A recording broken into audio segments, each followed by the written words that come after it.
Good morning, everyone. I hope everyone is well. It looks like we are doing really well weather-wise, but obviously we are keeping everybody in our thoughts and prayers, and hopefully it won't be as bad as what's projected in some areas. So I'm grateful that so many of you were able to join us virtually today and kind of pivot and keep going forward. We didn't want to lose this really valuable content that you're going to hear today. And hopefully we'll be able to have another in-person event in the very near future for our region and maybe our next door region if they can join us as well. So we are super excited to have several speakers today that are going to share with you, and then we're going to have some of our cities from Region 8 share towards the end. If you can do me a favor, just a couple of housekeeping things, make sure that you are muted.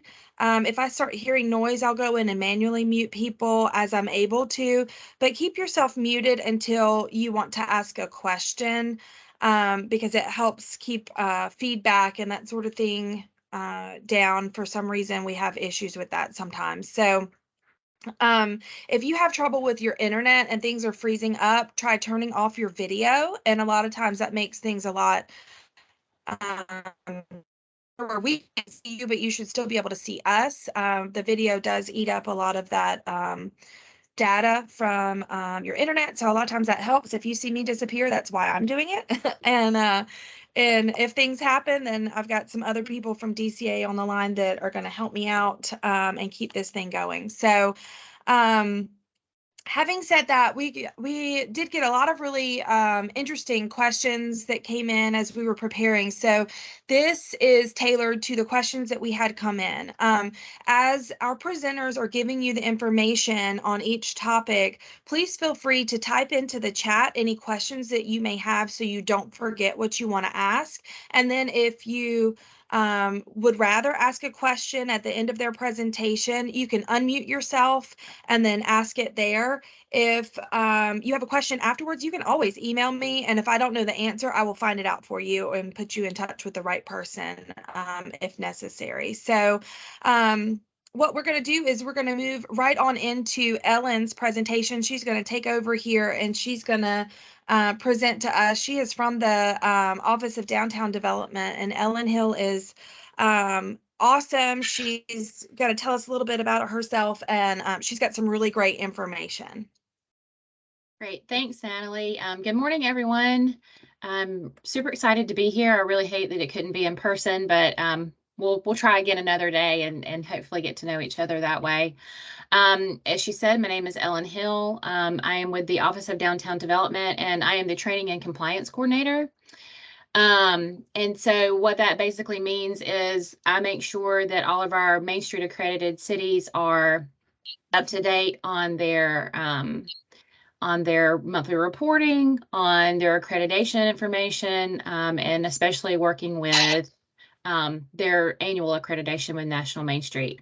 That does not mean that our office does not help communities that are not in the Main Street program or accredited with Main Street America. We are the Office of Downtown Development first and foremost, and so we are glad to help our communities all across the state in any capacity that we can in downtown development. We actually do have 5 people in our office. Jessica Worthington is our office director. Elizabeth Elliott is our historic preservation guru. So if you have historic preservation questions, she's a great one to speak out or reach out to. Ebony Simpson, who has been with DCA for a while in a different capacity, has joined our office with organizational and strategic planning. So if you have any strategic planning needs for your DDAs, we're happy to come in and help you do that. And then we have Tess Harper, who is our marketing person as well. So there's 5 of us in the office. We're always glad to help. I'm actually down in the south part of the state in Valdosta. So if you guys need me, I'm not too far away. And we'll hop right into it. So speaking on downtown development and what it is, what it means for you guys, we want to start with the question, why is downtown important? And so in our historic downtowns across the state, this is where we traditionally see the highest concentration of independent small businesses. You know, we know most places have a McDonald's or a Dollar General, but not everyone is going to have that unique mom and pop shop or business that is unique to your own community. And so for many of our communities, our downtowns do define that sense of place and is a positive contributing factor to our heritage. And downtowns are usually where we see the largest amount of public investment. And this is obviously important because we know that the private investment will follow the public investment. So if you're investing in your community and in your downtown, people see that investment and they want to follow it as well. And so quite often our downtowns are used as a measuring stick for community success. A lot of site service selectors, economic development professionals will tell you that even if it's an industrial project and they're not looking to locate in a downtown, they'll still want to go and see what your downtown looks like. And if it's thriving and things are going on, they know that shows that the local government is committed to making sure that that sense of place is there for the citizens, and that the environment is good for them to bring in potential employees to the area for something to do and have a fun, vibrant community. And so at DCA, we believe in a tiered approach to downtown development, and we think that every community has the capacity to improve its central business district. It's important in the digital world also to remember that we aren't competing against our neighboring communities, but we are competing against ourselves. And what I mean by that is don't compare to your next door neighbor, but make sure that your community is the best place that you can create for your citizens, and it is a better community for everyone to live in. Of course, we want outside visitors, but first and foremost, we're looking to create that sense of place for our citizens as well. All right, we'll move along. And so I'm going to give you a little brief overview of the Main Street program, but just remember that we do help all downtowns, whether or not you're Main Street accredited or not. And so the Georgia Main Street program was founded in 1980. And we were one of the first states in the country to embrace the Main Street movement. And there are now 43 states nationwide that implement the Main Street 4-point approach. The Main Street approach focuses on those 4 main areas of concentration of economic development, promotions, design, and organization. And we believe that these areas are executed in a balanced approach to our downtowns, that they can achieve great strides in downtown development. There are currently 806 nationally accredited Main Street communities across the nation. And with just over 100 communities coming from Georgia, we make up about 13% of the programs across the country. Also, there's our impact. That's kind of the history of impact, $8.5 billion, 86,000. That's all in Georgia. So if you're looking at the slide. Since 2004, I'm sorry, that was 8.5 is more than just Georgia because I'm looking at this slide here. Sorry about that. So since 2004, we have had in Georgia 12,644 completed building rehabs in our Georgia accredited Main Street communities, because these are the communities that are reporting to us. So these aren't, it's not a comprehensive list of everyone in the state, but with our 100 or so that are reporting. 55,510 net new jobs, 15,000 net new businesses, 2,600 businesses expanding, 4.5 million volunteer hours. And I know most of us, when you're doing your calculations, we do a monetary calculation on volunteer hours, and that's usually about $22.50 right now. And so that equals about $60.7 million in just volunteer hour investment. And then we have a $7.2 billion in private and public investment in our downtowns that have been reporting to us since 2004. So these are the levels of service that our office offers to our downtowns. And so you can choose to, if you want to be in an accredited program, there are 3 levels of service that we do offer. The affiliate network is created for those communities who believe that they want to be part of that Main Street approach. They want to do downtown development in that way that we subscribe to. But you don't necessarily want to comply with the national standards set forth by Main Street America. And so you can still participate in this way. You can get our training, our professional development opportunities at a discounted rate. but you're exempt from monthly reporting requirements and the annual assessment process. So for some of the smaller communities, this might be an easier way to step into that network and to that framework of downtown development. You also do not have to have a like a full-time Main Street manager or DDA director. So sometimes that is a little bit more easier for very rural, very small communities. All accredited Main Street communities are referred to as classic Main Streets. This is just our regular, like, accredited level. This is our largest group of communities across the state. And you do your monthly reporting. Everyone has like a full-time manager, a good budget. They're doing things like just at a regular accredited pace. And then we have a GEMS program, which is our Georgia's Exceptional Main Streets. And that was created, and it's just Georgia specific. It was created as a way to help communities that are going above and beyond receive personalized one-on-one attention through the Office of Downtown Development to help further their communities' initiatives for downtown. This is a competitive process, and currently we have 18 communities across Georgia that are a GEMS community. And actually, the highest concentration of our GEMS communities is in the southern part of the state. So you were surrounded by some really great communities that are doing downtown development in amazing ways. All right, so the 2021 Main Street impact, I kind of wanted to go over these numbers really quickly. We'll kind of breeze through these just because I know that not everybody wants to hear numbers being droned at them. But we did this in 2021, so everyone who is reporting these numbers, we had 1,643 downtown buildings rehabbed, and that was about $148 million investment. We had 632 public improvement projects, which equaled about $87 million. 1,054 new housing units in our downtowns, and that was about $174 million of private investment. 1,474 new businesses opening or expanding, and that actually created just under 4,000 jobs, net new jobs in our downtowns. And then that all totals out to equal a $1.2 billion public and private investment in our downtowns that are reporting to us. And that equals about 98 communities. So the data tells us that, this was the largest one-year impact that we've ever had on record. And since 2019, our public and private investment numbers have doubled.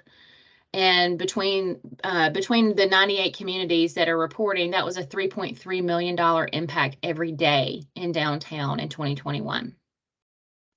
The largest growth was the purchase and rehab of historic buildings. Property sales were about $535 million of that number. And that's twice the number of rehabs and twice the number of impact, twice the number of rehabs from 2019 and twice the impact from 2020. This was the highest number of new businesses opening ever. Highest number of net new jobs since 2006, so pre-recession. The smallest number of businesses closing since 2018. And then, we had, obviously, with the pandemic, you had 100 less businesses closing in 2021 than 2020. The net new jobs was kind of flat, but it was still a 35% job growth from 2019. And so basically what these numbers are telling us is that our downtowns across Georgia are resilient, even through a pandemic. And, our citizens do believe in downtowns and want to shop in downtown and shop local. And that's really encouraging to see. So with a small community perspective, we want to kind of take a deeper look into what maybe this looks like for our smaller rural communities across the state. And so the statistics show that 58% of our Main Street accredited communities are 15,000 or less in population, with 31% of that number being 5,000 or less. 93% of our Main Street managers who are in these smaller communities are city employees. So you can do downtown development, however, it can be under whatever umbrella you want it to be. It can be under a chamber, but it doesn't necessarily have to be a city employee, but that's just the majority of what our communities are. All of these communities who are accredited have a full-time staff, and a lot of them do have support staff. Ellen, Yes. Mac has his hand up. Okay. Do you need to ask a question now, Mac, or? Yeah, first of all, I can't figure out where the chat is. I'd have put this question in chat. That's okay. That's It's right. fine. It's all good. So what? Can you lean in a little closer to your computer, though? It's kind of hard to hear you. So looking at these statistics, it looks like you're saying that a small city under 5,000 people can be a Main Street city. Yes, sir. All That right. is, yes, Well, sir. You absolutely can. changed, right? So, back several years back, we changed our accreditation structure, our tier structure, and we had what we called a Better Hometown program, which was Right. our smaller, like 5,000 or less in communities. They were still accredited as a classic Main Street, but they were just known as a Better Hometown per the population. Like, it wasn't even a requirement. It was just that we showed that you were a smaller community. We've gotten rid of that and are just everybody's either accredited or they're not. They're an affiliate, a classic, or a GEMS. So Okay. we don't put the parameters on the population anymore. Okay, good to know. Okay. And just to be clear, like right now, the cities in Region 8 that are Main Street, it's Columbus, Americus, Cordele. And we don't have anyone that's participating at that affiliate level right now. Right, Ellen? I'm trying to think of the community. I can pull it up. And you can do that later while Yeah, somebody else is talking. yeah, if I you was want going to to. say, Okay. I'll pull up those numbers and I'll tell you exactly who is a Main Street community in Region 8. I have a list of everybody who is in which region. So, and we did used to have quite a number that were better hometowns, and then some of this has fallen off. So that's why we kind of want to talk about this, and we'll have more conversation in a minute. Yeah. So, but again, we help any community, any DDA across the state. You do not have to be an accredited or part of the Main Street program to get services from our office. So that's just important to note. Yeah. Okay. Thank you. Yeah. So as far as like average manager salary, when we're looking at smaller communities, you have a 15,000 or less in population. The average manager salary is about $48,000, and their budget per year is about $259,000. And then with 5,000 or less, it's a little less. We know budgets are constrained a little bit more. So 42,000 and then 120,000 for the budget. But I will note that what's kind of interesting about this is the 5,000 or less in population, half of those communities do have support staff. So there's more than one person in the office helping do downtown development. You have a question again. I see you. Yes, sir. All right. Can you hear me? Absolutely. Yes, sir. All right. So, and I see Rebecca White is here, and so I'll just ask her to listen. So I heard you mention the DDAs. That's correct. You have to have a DDA. So, as long as your DDA is active, I mean, we can help you start your DDA as well and activate your DDA. That's part of the services that we offer. We can do technical assistance when it comes to if you're looking to activate that DDA. But that's not necessarily a requirement for us. If you are doing downtown development or have a program within the city that wants to just do, economic development just specifically for your downtown, you don't have to enact that DDA. And actually, a lot of our Main Street programs are not a downtown development authority. They do have them separate. So, and I sort of think I've asked this question in a different forum, but I'm going to ask it again. Does it have to be a downtown? Can it be a larger area?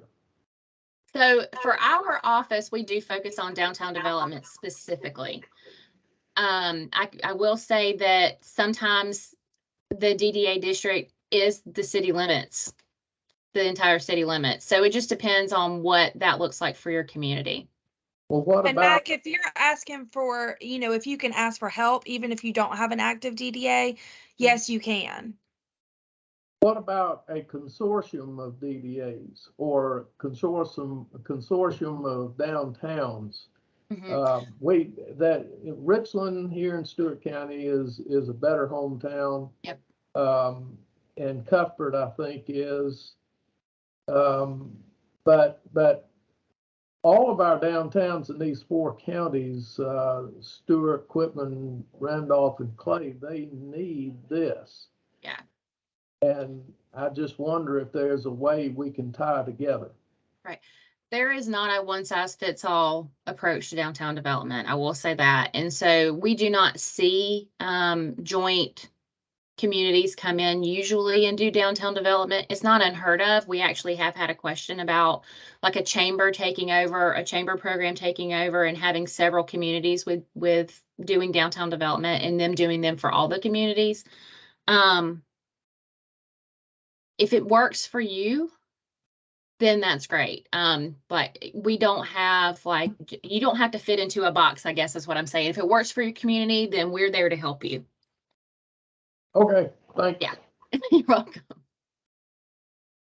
Okay, so with these smaller communities and the populations and the average manager salaries, et cetera, what we're seeing with the funding sources for these communities is, city general fund, a lot of sponsorship funding, a lot of fundraising events. I know Americus is really great at fundraising events. In-kind donations with other private companies in your community. Of course, a lot of our downtown development authorities and Main Street programs do get hotel motel tax money, and they do a lot, since we do a lot of tourism and events. And then, some of our DDAs do buy and own and lease out property. So there's some building rental income as well. So there are multiple funding streams.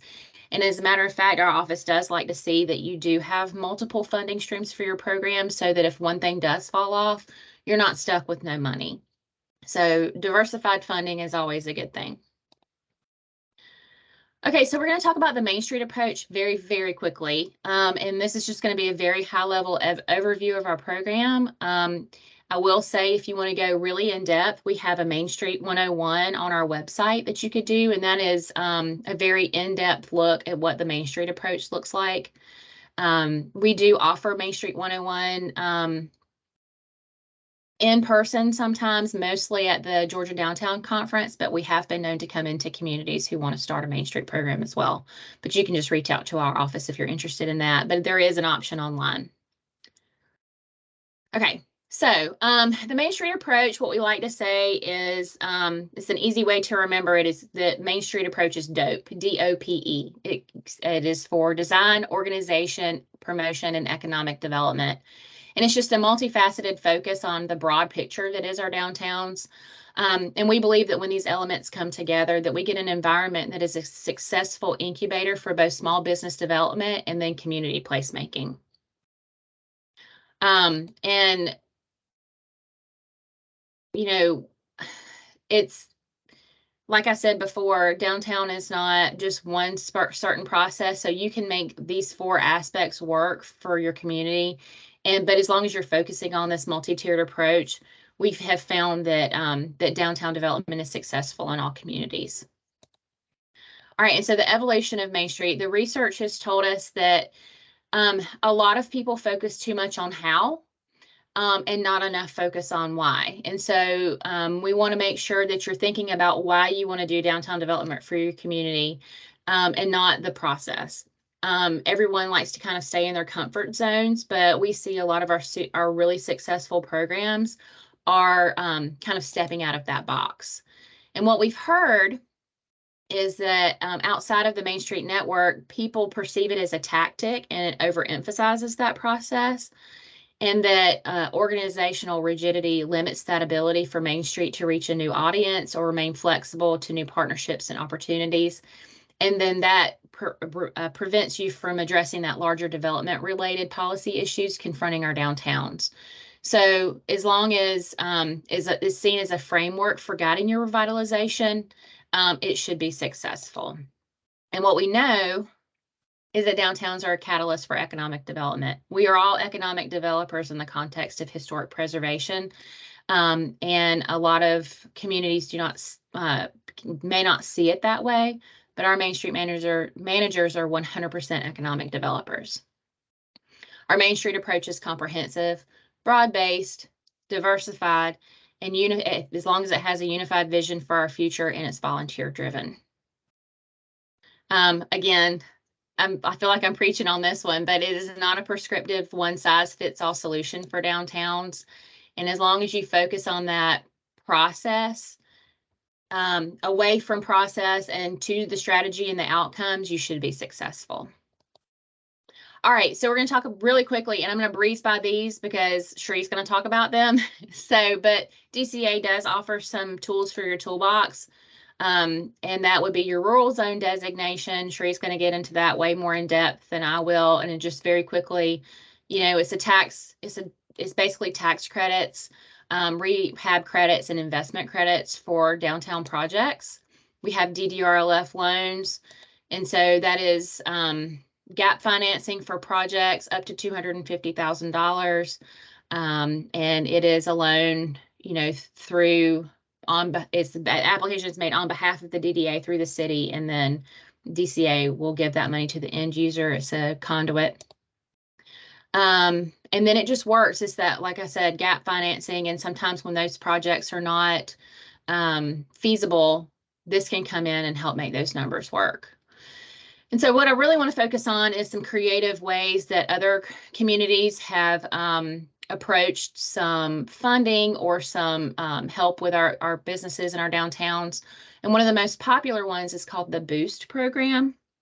Milledgeville came up with this. And so Boost is a crowd-funded microgrant, and residents, business owners, or anyone in Milledgeville or outside of Milledgeville who just loves the town could be an investor in this program. So I'm thinking about it like a band booster program. Investors will contribute $100 twice a year into a pool of grant funds. And the best part about being a booster is that the investors vote on which grant applications to fund. So applications can be for store equipment, improvements to the building that maybe help customers see merchandise, security systems, advertising, anything like that. Or just taking the financial pressure off of carrying a new line. So this funding is interesting because, like the DDRLF loans only go for purchase and renovation of buildings, but this is a micro grant that is going to help these businesses further, take the pressure off a little bit and fund some things that they normally wouldn't be able to. So it covers inventory and supplies, business equipment, marketing, advertising, renovation, security systems, professional services. It does not cover rent, lease, or mortgage, rental deposits, or your utility bills, interest fees, no alcohol, no salaries, and then stuff that's already been started. And so they ask that you just submit that application with their office, and then they send it out to the group to vote on.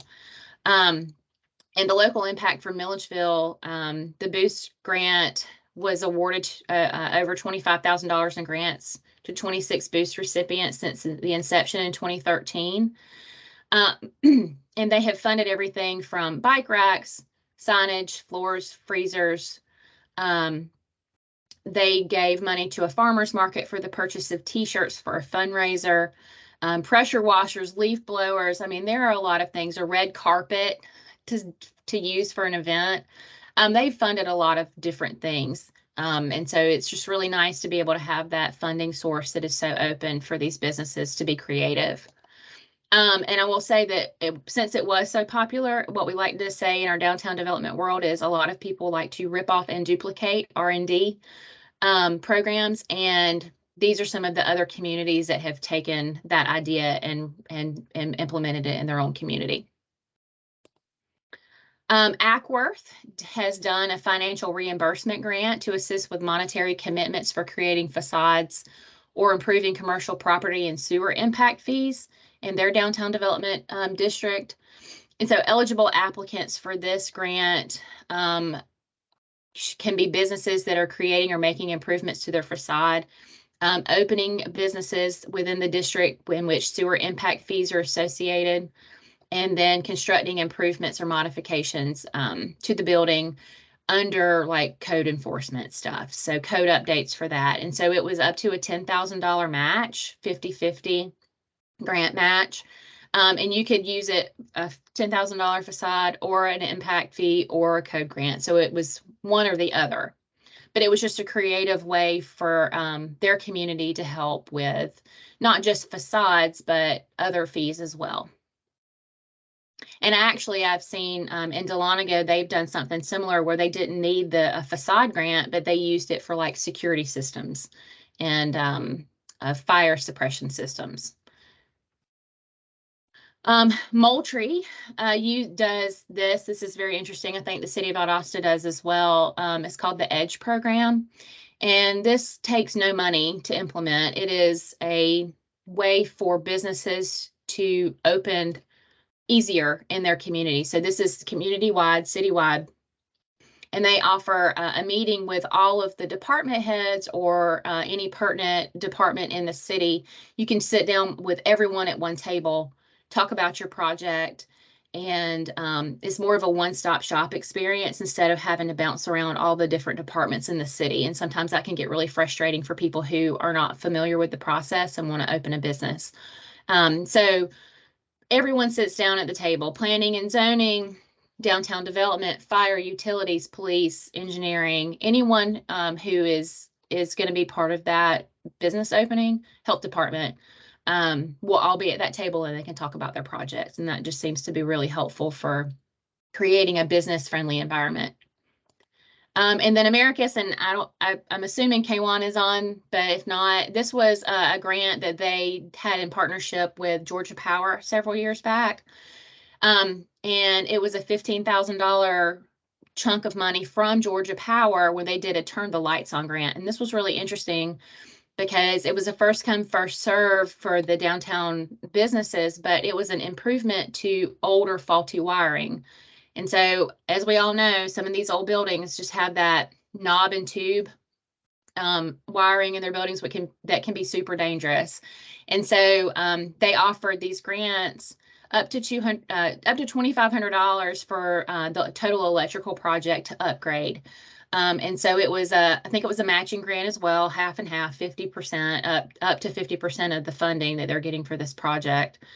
And it helped Georgia Power, and they were behind it because it assisted in the electrical work to get those meters turned on so that Georgia Power could also make money to put these buildings back in use.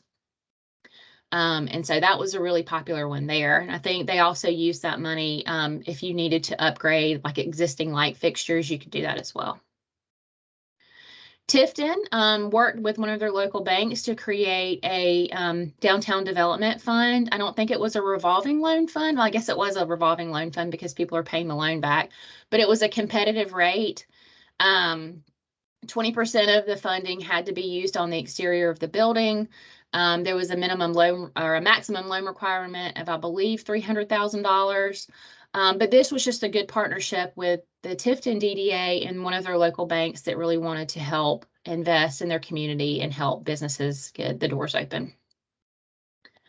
And, you know, as long as you are creative in what you can do, if you have time, if you have resources, if you can waive fees or just work with your partners, you can be successful in your downtown development strategies. You don't have to come up with the money sometimes. Sometimes it just kind of comes to you. So if you can figure out what that, how that works in your own community, that's really great. Partnerships are amazing and they make the world turn around. So again, I see Natalie just dropped that in the chat. Definitely for placemaking and murals as well. There are plenty of grant programs out there, but sometimes if you work with like local arts communities, or just you can find someone who loves art and wants to paint a mural, and you can find it in a cheaper way that way too. And so here's our contact information. If you have any questions, I'll be happy to answer. And if you don't think of anything right now and have something that comes up later, there's our Main Street dca.ga.gov reaches our entire team. And so if maybe that's not under like my realm of knowledge, one of us on the team probably knows. Most of us have all been local managers on the local level, so we've seen a lot and we've dealt with a lot. So Thank you for your time this morning. Thank you, Ellen. And if you have questions that you want to type in, y'all can go ahead and do that. I just wanted to kind of piggyback a couple of things on here because I know that a lot of you guys are like, oh my God, this is so much information. What do we do first? Where do we go? And I just want to kind of share, and Cherie, if you want to start getting your screen ready while I talk, that's fine. One of the things that I just want to share from my own personal experience. I think that pretty much everybody, well, Region 8, you know that I worked with Oglethorpe with the DDA, and we were working towards becoming a main street. And then because of COVID and some issues there, that position was eliminated. So we weren't able to see that through. However, my point of saying this is that just like Ellen said, even if you're not a main street, that does not mean that you don't have resources. So one of the first things that I did, because we had no money, y'all, was to go on the YouTube channel for Georgia Main Street, and I watched every single video. I took ridiculous detailed notes and I created an action plan. And I started with the smallest, easiest projects because most of us that have blighted downtowns or tired downtowns or vacant downtowns that have been like that for years, maybe even decades, one of our biggest obstacles is also getting buy-in from the community and volunteers from the community, because people feel like there's a lot of broken promises, or they're disgruntled, or they're angry. They just, I'll believe it when I see it kind of attitude. And so we wanted to do some public art beautification projects and retrain our people to go downtown because they hadn't been downtown pretty much for 20 years. So I'm not even going to lie to y'all, like it was not simple, it was not overnight, but it was fast in retrospect looking back compared to what happened before then, because within just the first 6 months I had gone to some training down in Thomasville, and Thomasville compared to Oglethorpe is very overwhelming, but I was walking down the streets and I was like, this is gorgeous, this is gorgeous, this is gorgeous, we could rip off and duplicate this on a much smaller scale. So I came back with all kinds of pictures, showed the DDA board, and I said, y'all, we could do this on a smaller scale. And we did. And so we had these beautiful discs with local artists. A lot of my own artwork is on it because I was willing to donate it for free. And it added a level of beauty to our brand new light posts that we were able to get through some SPLOS projects. And immediately people were like, oh my gosh, what's happening downtown? We got calls from other downtowns close by, asking what in the world we were doing. The next thing that happened was the Flint Energy's Rural Mural Grant, which I also posted a link to. We got a very large mural on the side of a hideous building in our downtown. I mean, it was ugly, and it was owned by the government, which was just pitiful, and it made me really angry. And what was interesting about that is that we started with art, and what happened is all these blighted, empty buildings started getting purchased slowly, slowly, slowly, one by one. I think when I started out, I want to say at least 80%, if not more of a percentage, was vacant and blighted when I started and when we moved back here from Athens. Within a year and a half, that has turned, and I want to say, Jill, correct me if you think I'm wrong, but I think maybe only like 20% is vacant now. We've got a lot of rehab going on. You think that's accurate? Yeah, that was Yeah, the number I so was going to say, probably 20 to 30. So, I mean, it works. And we had no money. I mean, like when I say we had no money, I mean, we had no money. Like the city gave us no budget. The only thing that was paid for was my salary.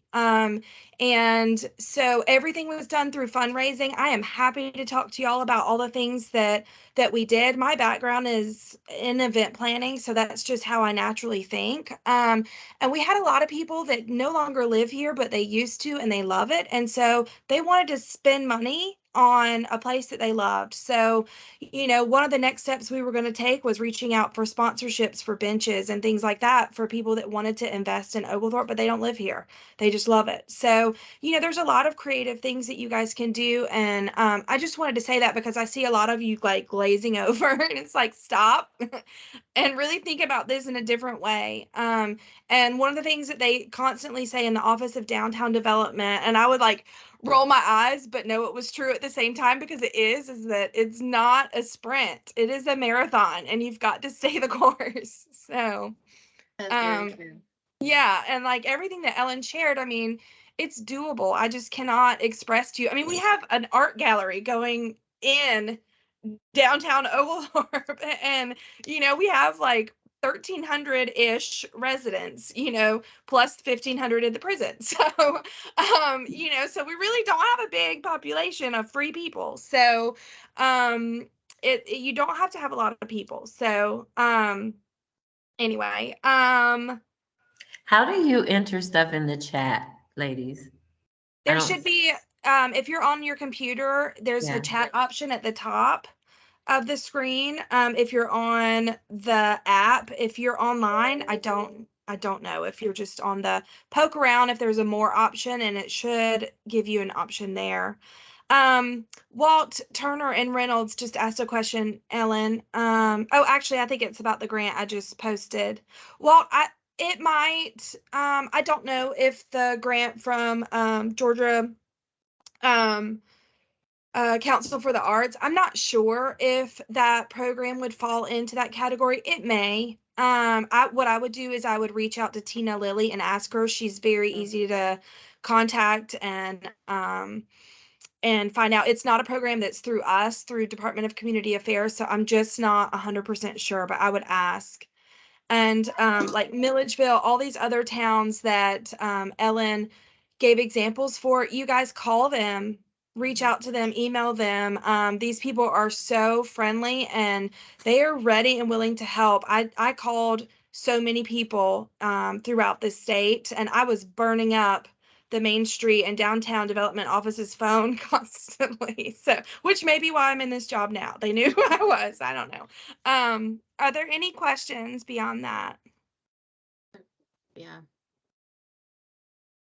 Mr. Mack has a question. Oh, you're Yes, muted. Okay, yeah. there we go. Yes, I do. You said, Natalie, that you watched all those YouTube videos and you created action plans from them. Are they shareable? Oh, yes, sir. Yes, sir. I'll put that in the, I'll drop it in the chat. Thank you. Yeah, I would also say, Mr. Mack, we have a great resource library on our website, and I'll post it in the chat as well. But we do have things. We have example, ordinances, work plans, job descriptions, all those things in there. But one of the things that's been really super helpful for I think a lot of people is we have a manager's handbook in there. Yes. That you can look at, and so it is comprehensive on where to start and like what to do. So if you're not sure like where to start or what you need to be doing or like even what that even looks like, that manager's handbook is an invaluable resource for a lot of people. And yes. I want to say this. I have been all over this screen looking for chat and I cannot find it. So chat is Are you guys, are you online, not on the app? Dirty, I am online. If you'll Rebecca, hover, are you also? if you'll Oh, hover sorry. in the middle of the screen with your mouse, it'll pop up. I'm All just right, not. I'm gonna see if I can figure it out. I can turn the camera off. I can mute. I can open Tell the tray. I can got more actions. I can lower my hand. Tell which I just Cherie to did. point with her cursor where the chat bubble is. Do what? Cherie, Natalie. Are you on the app or are you online? I'm online. Okay, can you see the chat bubble on yours? Yes. Okay, so do y'all see that at the top? You don't have that? That is weird. Chat I do not have. I can't find it. Okay, so here's what we'll do. You guys Yeah, I just don't have unmute any- yourself if you have a question. And what I'm going to do is I'll take all these links that we're dropping in the chat and I'll send a follow-up email. So don't panic. Okay. Thank you.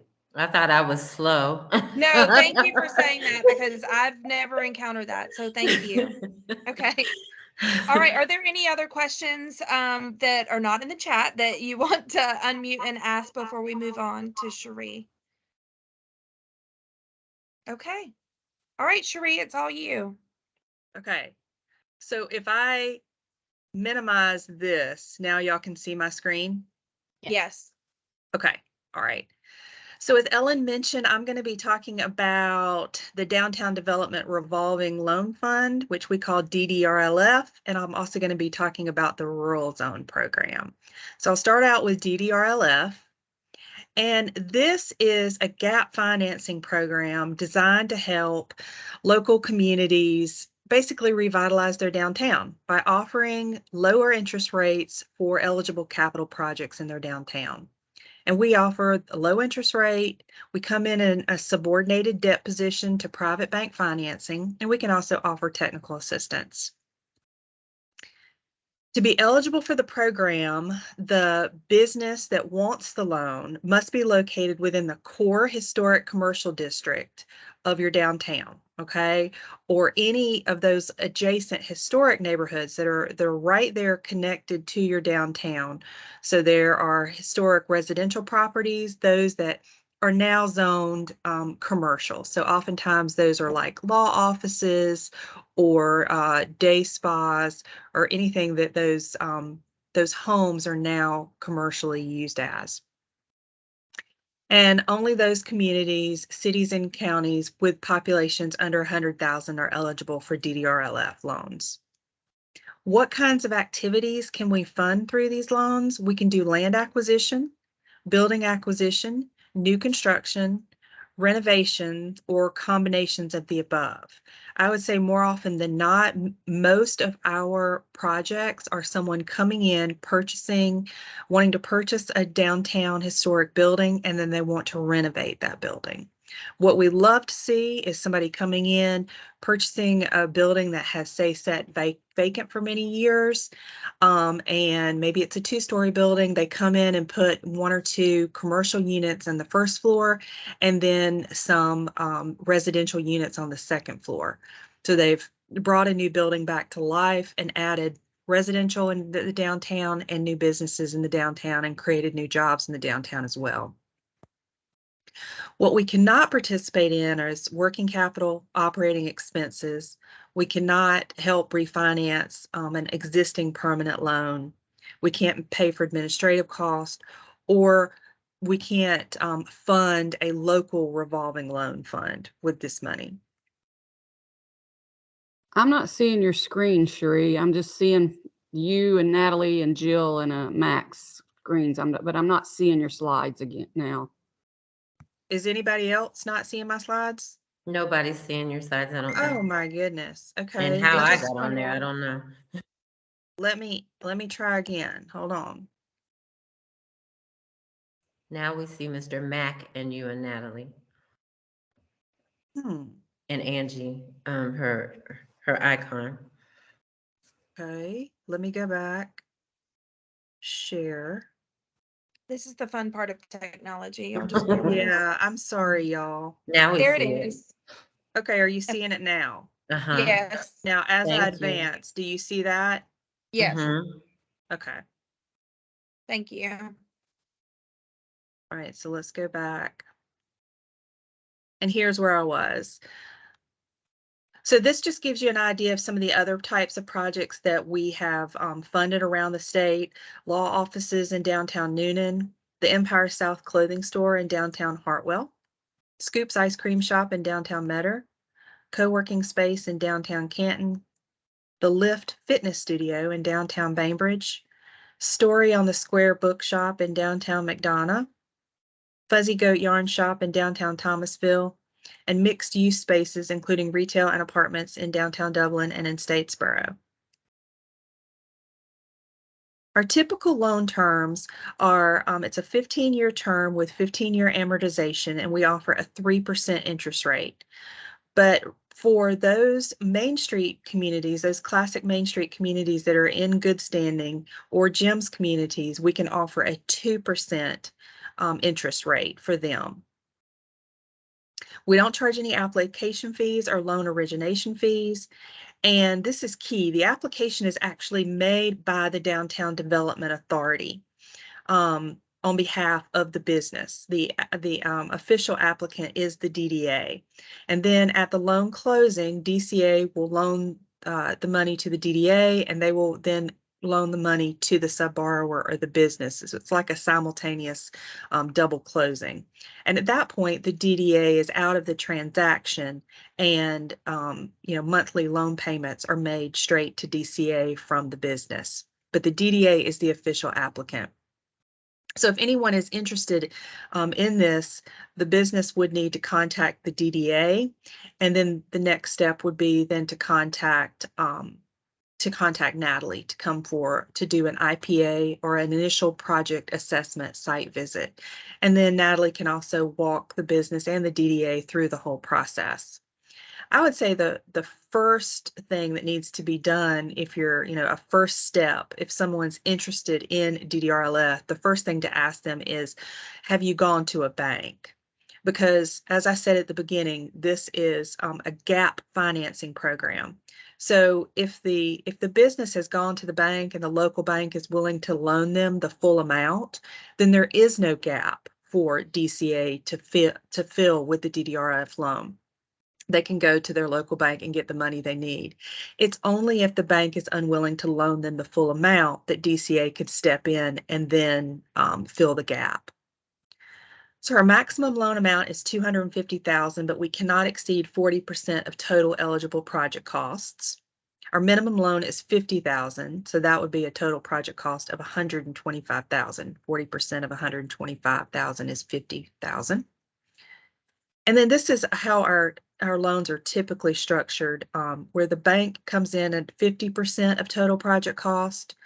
The DDRLF comes in at the 40% of gap financing, and we require 10% owner equity contribution to the project. DDRLF applications are accepted year-round, and they must demonstrate that gap in financing. So we will ask for the bank commitment letter where the bank spells out their terms and how much they're willing to loan for the project. We want to see that the project fits in with the community's plans for downtown revitalization, and we want to see that the project's going to have a positive impact on the downtown. Will a blighted building be removed from the downtown inventory by this project? Will a new business come online as a result of this project? Will new jobs be created in the downtown as a result of this project? We want to see that the project is feasible and sound, and we will ask for things like business plans and 3-year projections. And then we do have an underwriting team, so the borrower does need to be creditworthy. It will go through underwriting. As I said, applications are accepted year-round. We have a pre-application and a full application. The pre-application we call the initial project assessment, or the IPA. So that's just where we get a little bit of information about the project and overall to see if it meets our criteria. It looks like it meets our criteria, and then we invite the borrower and the DDA to submit a full application. And then I wanted to show you a couple of success stories that we've had, just to give you an example of how DDRLF has worked. This is the Mystic Grill in downtown Covington. I don't know how many of y'all maybe have been to downtown Covington and eaten at the Mystic Grill, but this property was built in 1906 as a bank, and it serves as the primary facade prop for the television series, The Vampire Diaries.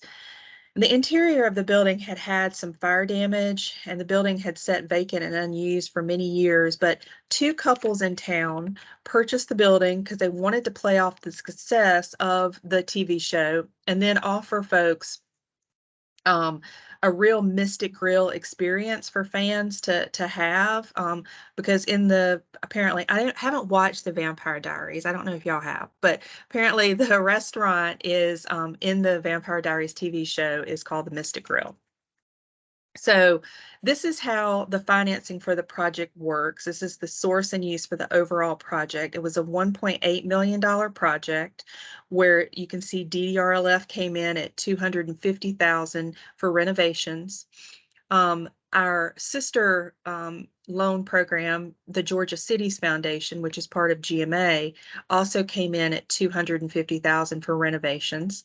The bank provided $845,000 for renovations, acquisition, and furnishings and equipment.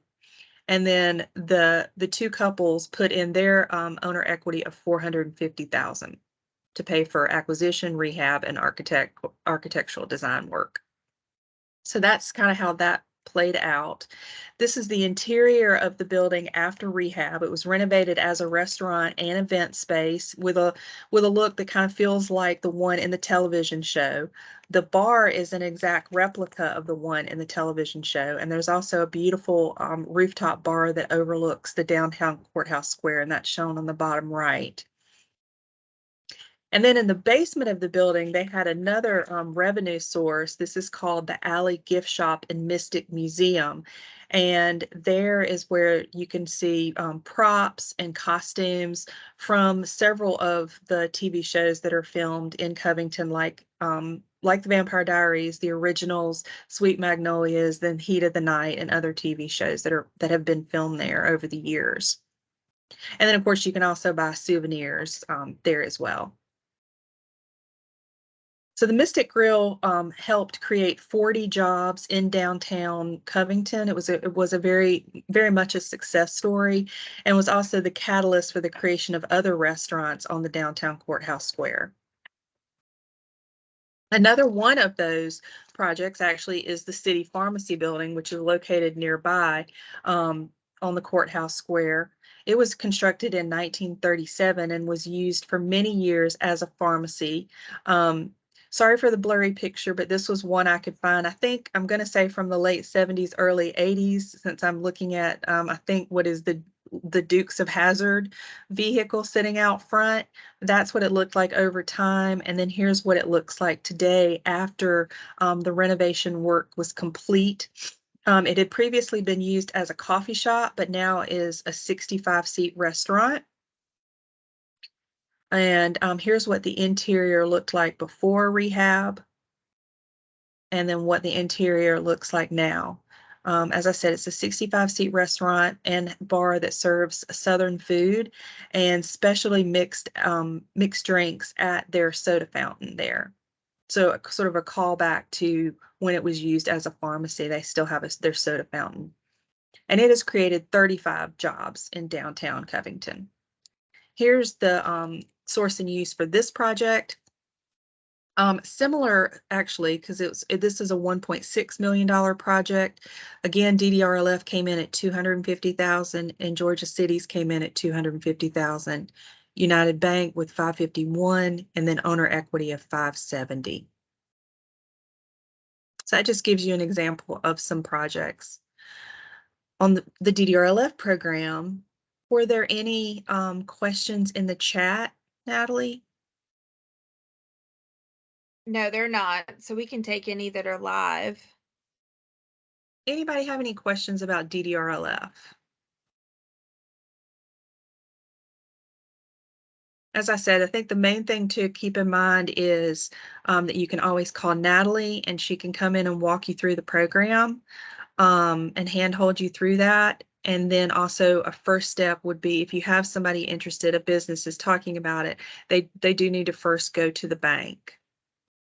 Yes, and we do get a lot of inquiries where people are, they find this online themselves and come to the DDA, and there's a lot of confusion sometimes in the beginning. So just reach out and I can help you through that so that you don't have to do it on your own.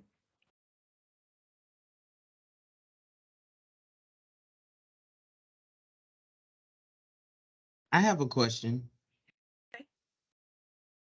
Go ahead, K1. these are all really great programs that we promote and use, but a lot of times small businesses are afraid of that 4-letter word loan. So do you have any tips? How can we promote this, or what's a sweet way to serve it so they won't be as scared off with the word loan? Oh gosh, that's a hard one. Um, you know, I don't know. Natalie, do you have any ideas on that? I mean, honestly, my first response, because I've been a small business owner most of my adult life, I mean, I would say that also now on the other side, seeing a lot of these people come forward that are like that, K1, and then other people that are just solid, they're confident, and they're moving forward. I think it's the difference between someone who's gone through the steps and they have a solid business plan and financial forecast, and it's on paper. They can see the 5 to 10 year plan versus people that, I don't want to say only people that are throwing spaghetti at the wall and see what sticks kind of philosophy. But to be fair, there are more entrepreneurs and business owners coming out than ever before, but a lot of people aren't doing their homework and they're not doing their preparation and their due diligence. So, I feel like just from experiencing this in our region for about a year now, I will say that we're just now encountering our first real DDRLF chance that we're coming through, that, he's got his numbers together. He's very organized. He's a good business person. And I think sometimes when we're talking this kind of money, or all times when you're talking this kind of money, it's a different playing field. And that you just have to have your ducks in a row, and they've got to be financially secure in a lot of ways. So I don't think that there's like a magic pill that you can serve that up, K1. I think that with a loan of this magnitude, it's just not a good fit for everybody. And That's just my, do yeah. y'all have a small business development center nearby? Nima is on the line, actually. Okay. Yeah, so Yeah, can so you I hear me? would say for those people that are really that scared of the word loan, then they haven't maybe done their homework yet and should probably go and maybe meet with a small business development center and work on a business plan, because that would be something that we would require as part of the loan process anyway. We would want to see that they have that plan. So maybe they should start, maybe take a few steps back from the loan and get their business plan together. Absolutely. I think that's where we end up a lot of times, that people know that this resource is available to them, but to be honest, they're just not ready for it. Yeah. And it's like, well, I hate to push you back a few steps, but you're just not ready for this when you don't have financials. I mean, that's a totally different subject. Making sure small business owners know how to have their financials, how to successfully, use their working capital, all those different things before they start to apply for a loan like this. Yeah, and I think that that's a great example of why they should go to SBDC first, and because I mean they have so many awesome programs that can help them through this. And I think Ellen had some things she wanted to add too. Yeah, I was just going to say also, K1, I mean, this is gap financing. And so this is really more for people who are doing projects and it may not work otherwise. The return on their investment is not the numbers just aren't going to work for them. And so this is where I would bring in the DDRLF and say, okay, well, these numbers don't work, but try and plug it into the formula this way and see. So I would say that this is a program for people who are already ready to move forward with a purchase and renovation of a building. This isn't just, anybody that's thinking about, like what Natalie said, just kind of throwing spaghetti at the wall and seeing what sticks. Is people who are serious about it. And that's when somebody walks in your office, I'm sure you're like all the rest of us, you can kind of tell who's really serious about something and who's not. Right. And I think that we're seeing this a lot, especially with historic projects, because it costs more than, your run of the mill thing. So a lot of banks, they need this gap financing in order to make it that extra last bit. Heather has her hand raised. I was going to jump in and say, I think in terms of actual terminology, K1, asking a business owner, potential entrepreneur, how are you going to get access to capital is maybe a nicer way of saying it. Because definitely they need to know what is it going to cost, but, where am I going to get the money is always a polite way before you say, hey, are you going to get a loan? Because it gets them thinking about how am I going to access capital for this? What do I have? What can I get? Because the word loan is scary to some of these folks and they're thinking about so many different things, but if they don't have an answer to that, but I think asking them that, because some of them really need to be resourceful about thinking about what do they already have access to, but how much capital you're going to need and how do you access that? And then of course, definitely bringing in a business consultant from the SBDC to work with them on that, so they know what that looks like. That's a great point. And Heather is our new Region 10 rep, and she used to work for SBDC. So there you go. That's why you start there. So awesome I like question. that. That's very helpful. Thank you. Thanks, I think basically what K1 was saying is there's a gap before the gap, and that gap Yeah. needs to be filled to help people get to this step right here. And a lot of times we don't know where to send people, but now we know we have Heather and you and these other people on the line that can help. It's a stair step. Like you said, it's a Absolutely. marathon, not a sprint. And it's not that they probably don't even have what's needed. It's just you have to compile everything and get it together. Exactly. So, And yeah, it can so be thank you. overwhelming. And a Mhm. lot of people, there's a lot of, the word grant is thrown around a lot. And there are a lot of grants out there. However, there are not a lot of grants through our government agencies for individuals. Those sorts of things those are coming from like private foundations usually. So they're going to have to go search for that independently of us, Mhm. because we don't administer anything like Right. that. So, Thank okay. you. I want to just jump in here too and say, Kaylin, I feel like when I heard your question, it made me think about just business education. And there's some pretty just sort of starter documents we can have for you to give to folks who are really at that beginning process of trying to figure out what their capital needs are and what their expenses are and where the money's coming from. So that's certainly a resource that we can provide to you, as well as the other 27 counties that the Albany office serves, many of which fall into the Region 8 county. So we're a prepaid resource and we're happy to help these businesses. So Awesome. Thank you, Nima. All right. If there are no more questions, we're going to move on to the next section that Cherie has to share with us, which is Rural Zone, and it's super exciting. We've got a lot of people interested in this throughout Region 8, and make sure that you've got your ears turned on because it's really good stuff. All right. Are you seeing my slide advance? Yes. Okay. All right. Good deal.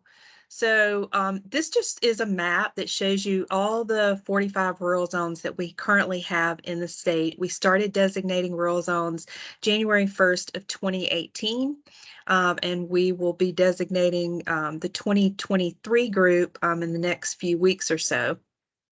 But it is a 5-year designation, so those that were designated in 2018 on this map will roll off. Their designation will end. But what is Rural Zone? Well, Rural Zone is going to, it's a designation of a particular area of your community that would then offer businesses that locate within that area 3 different tax incentives. One is a job tax credit, one's an investment tax credit, and one is a rehab tax credit. So for the job tax credit, the business owner would create at least 2 new jobs if it's a brand new business that's coming into that area, or even an existing business that expands and hires 2 new jobs could be eligible for the job tax credit. The investment tax credit is credit's going to be for someone that comes in and purchases a building within the designated rural zone. And the rehab tax credit is going to be for someone that comes in and spends money to rehab a property located within a designated rural zone. So those are the incentives that are associated with the rural zone program. a question that often comes up is, what is a tax credit? Because these are Georgia state tax credits. It's a dollar for dollar reduction of the amount of income tax that you owe. And a tax credit is going to generally save you more money in taxes than a deduction would, because a deduction is only going to reduce the amount of your income that's subject to be taxed, whereas a credit is going to directly reduce your tax bill, directly reduce that amount that you owe. So that's what a tax credit is. As I said, this is a state of Georgia income tax credit. These tax credits cannot be sold and they're non-refundable, meaning that the business can use up to the amount of their tax credits. But if they have any left over, they're not going to get a check back from Georgia Department of Revenue. Instead, it's going to be carried forward against future year income tax liabilities. Okay, I appreciate it. Thank you. You're welcome. In terms of their particular. Hey, can y'all mute your mic, please? Thank you.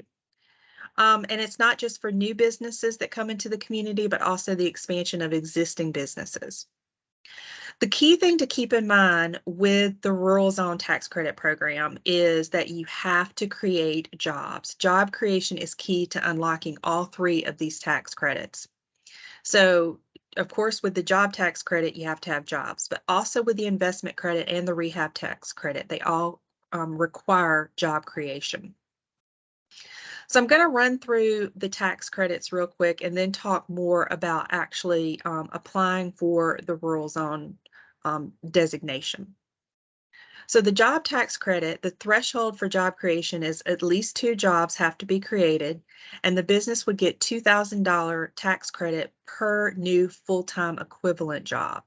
So these are FTEs as opposed to full-time jobs. Our other tax credit programs require full-time jobs, meaning the jobs have to be those that are working 35 or more hours per week. With the Rural Zone program, we are allowing for a full-time equivalent, and a full-time equivalent means that you can add together employees' hours who are working to equal 40 hours a week. You can add together part-time employees' hours to equal 1 full-time job. So as an example of this is, let's say you have 4 part-time workers, each working 10 hours a week. So that's 4 times 10 hours, that equals 40 hours or 1 FTE. So you've got 4 part-time workers, but they will equal 1 full-time equivalent job. Those businesses that would be eligible to take the tax credit are those with these NAICS codes that you see here. That's a lot of codes, and we have a list of all the approved jobs, but they are those kinds of jobs that you would want to see locate in your downtown. So they will include things like a cupcake shop, a gift shop, a restaurant, a veterinary clinic, a law office, a bed and breakfast, a bank, a bakery, a brewery. So those types of businesses that you would want to see located in your downtown. And this, the job tax credit cannot exceed a $40,000 credit per year. So that is a limit of 20 jobs, right? 20 times, yeah, 20 jobs. And the credit can be taken for 5 years as long as those jobs are maintained. So as long as you have the jobs maintained each year for 5 years, the business can take that $2,000 per job tax credit. The investment tax credit is going to be equal to 25% of the purchase price of a building located within the designated rural zone, not to exceed $125,000. The building does have to be purchased after January 1 of the year that your community receives the designation. And an eligible business does have to be located within the property and create and maintain 2 full-time jobs. So let's say an investor comes in, purchases a building in the downtown and does nothing else with the building. Then they would not be able to take their tax credit because 2 jobs have to be located within the building. So the investor would either have to put an eligible business in the building it himself or herself, or would have to lease out the space to a business that would come in and then create 2 full-time equivalent jobs in order for the investor to be able to take the investment tax credit. The rehab credit is going to be equal to 30% of qualified rehab costs. And in this case, qualified rehab costs are labor and material costs. And this credit cannot exceed $150,000. And also a caveat with this is the taxpayer cannot use the same qualified rehab costs to generate any other state income tax credit, like say the Historic Preservation Division state income tax credit for rehabilitated historic properties. So if the business owner was rehabbing the building, they would have to choose either to use the rural zone rehab tax credits or say the Historic Preservation Division's tax credits. Whichever one is more beneficial to them, that's the one they can use, but they can't double dip.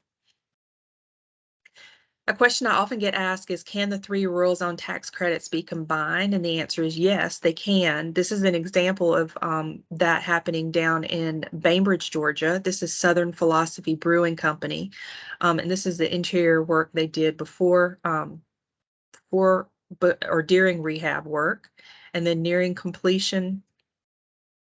And then this is how it looks now after rehab. It's a successful brewing company, and they also have a bar, and they have an outdoor patio out back as well. And this, we were just talking about Downtown Development Revolving Loan Fund. This project was actually also a DDRLF project, but they were able to take advantage of all 3 tax credits. So they created 3 jobs, and that is $6,000 per year for that. They paid $41,000 for the purchase of the building.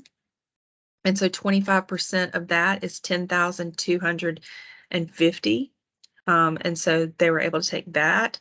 And then 30% rehab tax credit of about $70,000 that they spent in renovation costs. So in the first year, their tax credits could equal around $15,020. And then the total tax credits that can be earned over 5 years will be $61,160 for this project. I wanted to just brag a little bit also about Bainbridge's Rural Zone success. They were one of our Rural Zone communities that was designated first. They were designated January 1 of 2018, and they really did a good job using promoting the Rural Zone tax credits and getting businesses to utilize those tax credits to remove vacant and blighted structures from their downtown. So when the program first started in Bainbridge, they had 41 vacant and vacant blighted structures. That was January of 2018. And also, if you can see the building that's sort of grayed out a little bit in the background, the next picture will show you what that building looked like after renovation. And then by November of 2020, they were down to 15 vacant and blighted structures in their area. So after 2 years of being in the program, they had already brought down their number of blighted structures.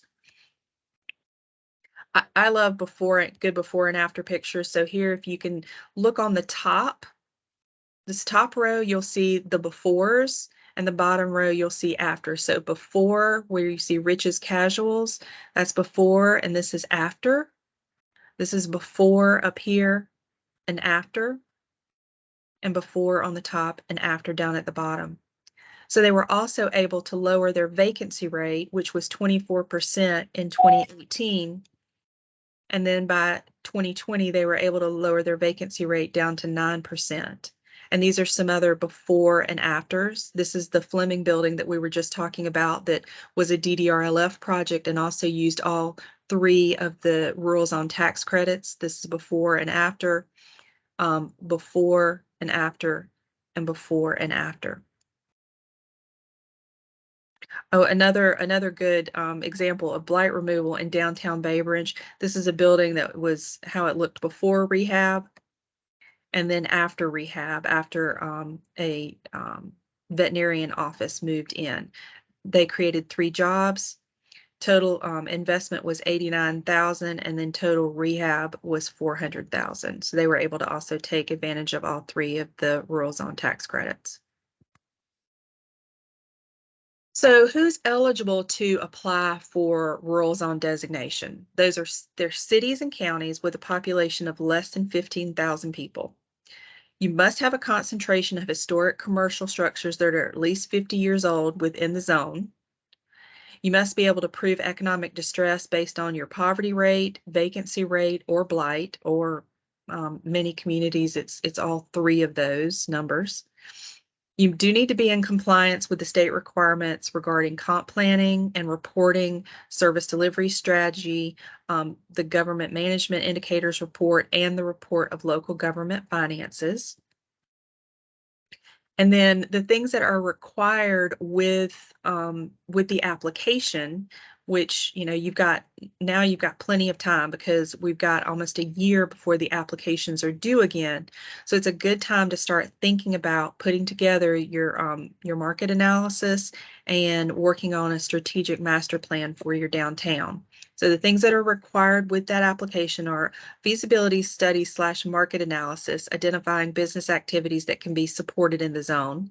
And more often than not, communities go to Georgia Power or ECG or their electric company and ask for leakage reports, and that can be your market analysis. And then also the master plan or strategic plan that outlines goals and action steps for the revitalization of your downtown area. That's also going to be a required component of the application. So that's something you can go ahead and start working on now. Applications were just due August 19th of 2022, and the designations will be announced in a few weeks in October. And so the applications will be due around that same time, mid-August of 2023. If you want to go ahead and start talking to Natalie about your application, you can always call me and we can discuss. But yeah, it's a great time to go ahead and start planning if you're wanting to work to become a rural zone community.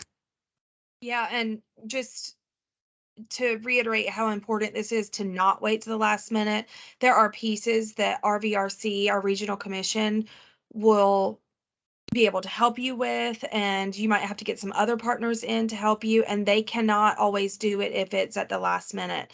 So I would say if you're really interested, let's get that ball rolling before January 1, just so that you can get on people's radar for that, and, you know, just start laying out the different steps, especially like a lot of these tiny cities, you know, need to have that plan for the city in place. That's a strategic plan that's very detailed, and a lot of our smaller cities don't have that in place. Angie, I see that you have a question. If you want to unmute.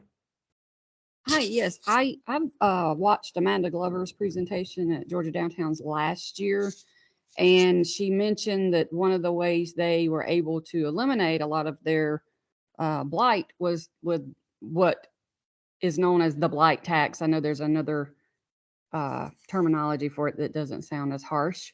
And then I heard vacant tax thrown out this year at Georgia Downtowns. So if anybody has any info on the vacant tax Yeah, and so Angie, I blight, just sent that to Allison Slocum. She's working on that. I'll include it in our follow-up email. So the person that mentioned that this year at the Georgia Downtowns on the vacancy tax, Ellen shared with me this morning, it was Jackson, Tennessee, and she sent me the link that has information. But Allison Slocum from RVRC is working on researching that. And I think Allison's on here. Yeah, she's on the call. But yeah, so there's some work towards that. So basically, the way that that was explained to us is that that can help in addition to these programs like the rural zone. You're basically trying to get these absentee landlords or owners to do something with their building instead of holding on to these cavities that are deteriorating our downtowns. Ian, you can ask your question if you want to unmute.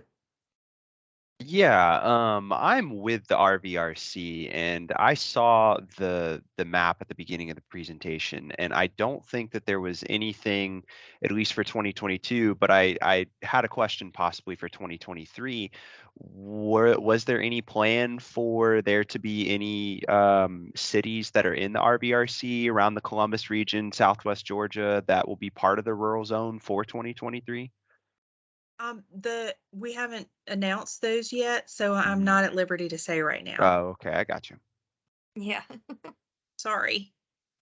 That's Few all more good. I few didn't more see anything on weeks. the map, so it's, it was, And we oh, I'd are like to have that. lacking in our region with people applying for this. So that's Mm. one of the that's one of the resources that our region is not taking advantage of and could be. So a lot of times when I have people reach out to me saying, what can I do? You know, you have to take advantage of some of these programs that are out there and work the system so that it can work for you. So, sometimes it does require a little bit of extra work, but I am so happy to work with you guys. Obviously, RVRC is happy to work with you guys. They're on this call. They've just hired some new planners. Ian is one of them. Yay. Yes. And we've got a really good team and partners in place. So, everybody wants this region to succeed, and we can all come to the table and help you work these applications. Cherie is so easy to get in touch with and answer questions, and you just need to give yourself plenty of time. Do not procrastinate. Okay, thank you. Yeah, thanks, Ian. Any other questions? Okay. And I'm excited to see who is going to apply in 2023 because Me we've too. had several people reach out saying that they were planning towards that. And we can get started and just get the conversation going. So thank you, Cherie. I know you've got to jump off the call, right? So Yes. so if any questions come up later for Cherie that we can't answer, then I'll put you in touch and we will get those answered offline. So thank you so much. Thank you. Lots of good information and inspiration on that. And Angie also mentioned the blight tax, and there was a webinar that we did. I think it was the first one that I hosted for our region this year. And I will link to that again in a follow-up email so that you can go back and listen to that webinar. We had a guest talk about the blight tax. We also had, Jesse, is it City of Cornelia that has done, isn't that right? Yeah. Okay. Thanks, Ellen. She's done so much good work with the blight tax, and they've never even had to really actually use it. It's just the threat of it coming has gotten these building owners to do things with their buildings, and lots of really good information on those webinars. And that's why we're not going through all that again because there's so much there, but it's already recorded. So all you have to do is go back and listen. So our next person, we're going to hear from some of our towns. So Kwan, are you ready? We want to hear about Americus. I'm ready. Yay! So Americus has got some really awesome things going on. If you have not met Kwan, he is just a wealth of information and knowledge and experience, and they are doing some awesome things in Americus. So can you share with us what's going well for you guys, what y'all have been doing, and then brace yourself for some good questions. Uh-oh. Okay. If I don't have the answer, I'm sure Natalie and Ellen can answer it for me. All right, so what's working in Americus? We are sort of sad that we can't apply for the rural zone because we're over 15,000, but hey, we're not bitter about it at all, but we'll get through it. So just a couple of things that are working for us. I'm not going to be very long. We have two boards. So our Main Street and DDA program, we are in the same department. So we have a DDA board and we have a Main Street board. And we have working committees. So we still have our committees running, which is organization, design, promotion, economic vitality. So that's sort of like our core group of volunteers that we can always call on. We can count on them to sort of lead projects or help with event planning or just kind of bounce ideas off of them. Like, hey, we're thinking about doing this. Do you think it's crazy? Should we do it or not? So having the support of our boards and our committees is key for us. And it starts with, like someone mentioned earlier, about empty promises. I think we've had a lot of empty promises in our area where people are saying, oh, we're going to do this, we're going to do that, and it never happens. So what we're trying to do is combat that. And one way is taking our Renaissance Strategic Vision and Plan that was created in 2015. I think the plan was done like right before I started with Main Street, but we have decided to use that plan as our plan for anything we do. So if it's not related to the RSVP, then we're just not going to tackle it because we can't do it all. We can't do everything. And we had to sit down with our board to look through the RSVP to see what we can do, what we can handle on our own, what we can only influence, and what is just completely out of our control. So once we separated the projects in that plan based on those three categories, that has helped us out tremendously. Because Hey, we Ron, do try to, yes, ma'am. Can you explain what the RSVP is? Because some people don't know what that means.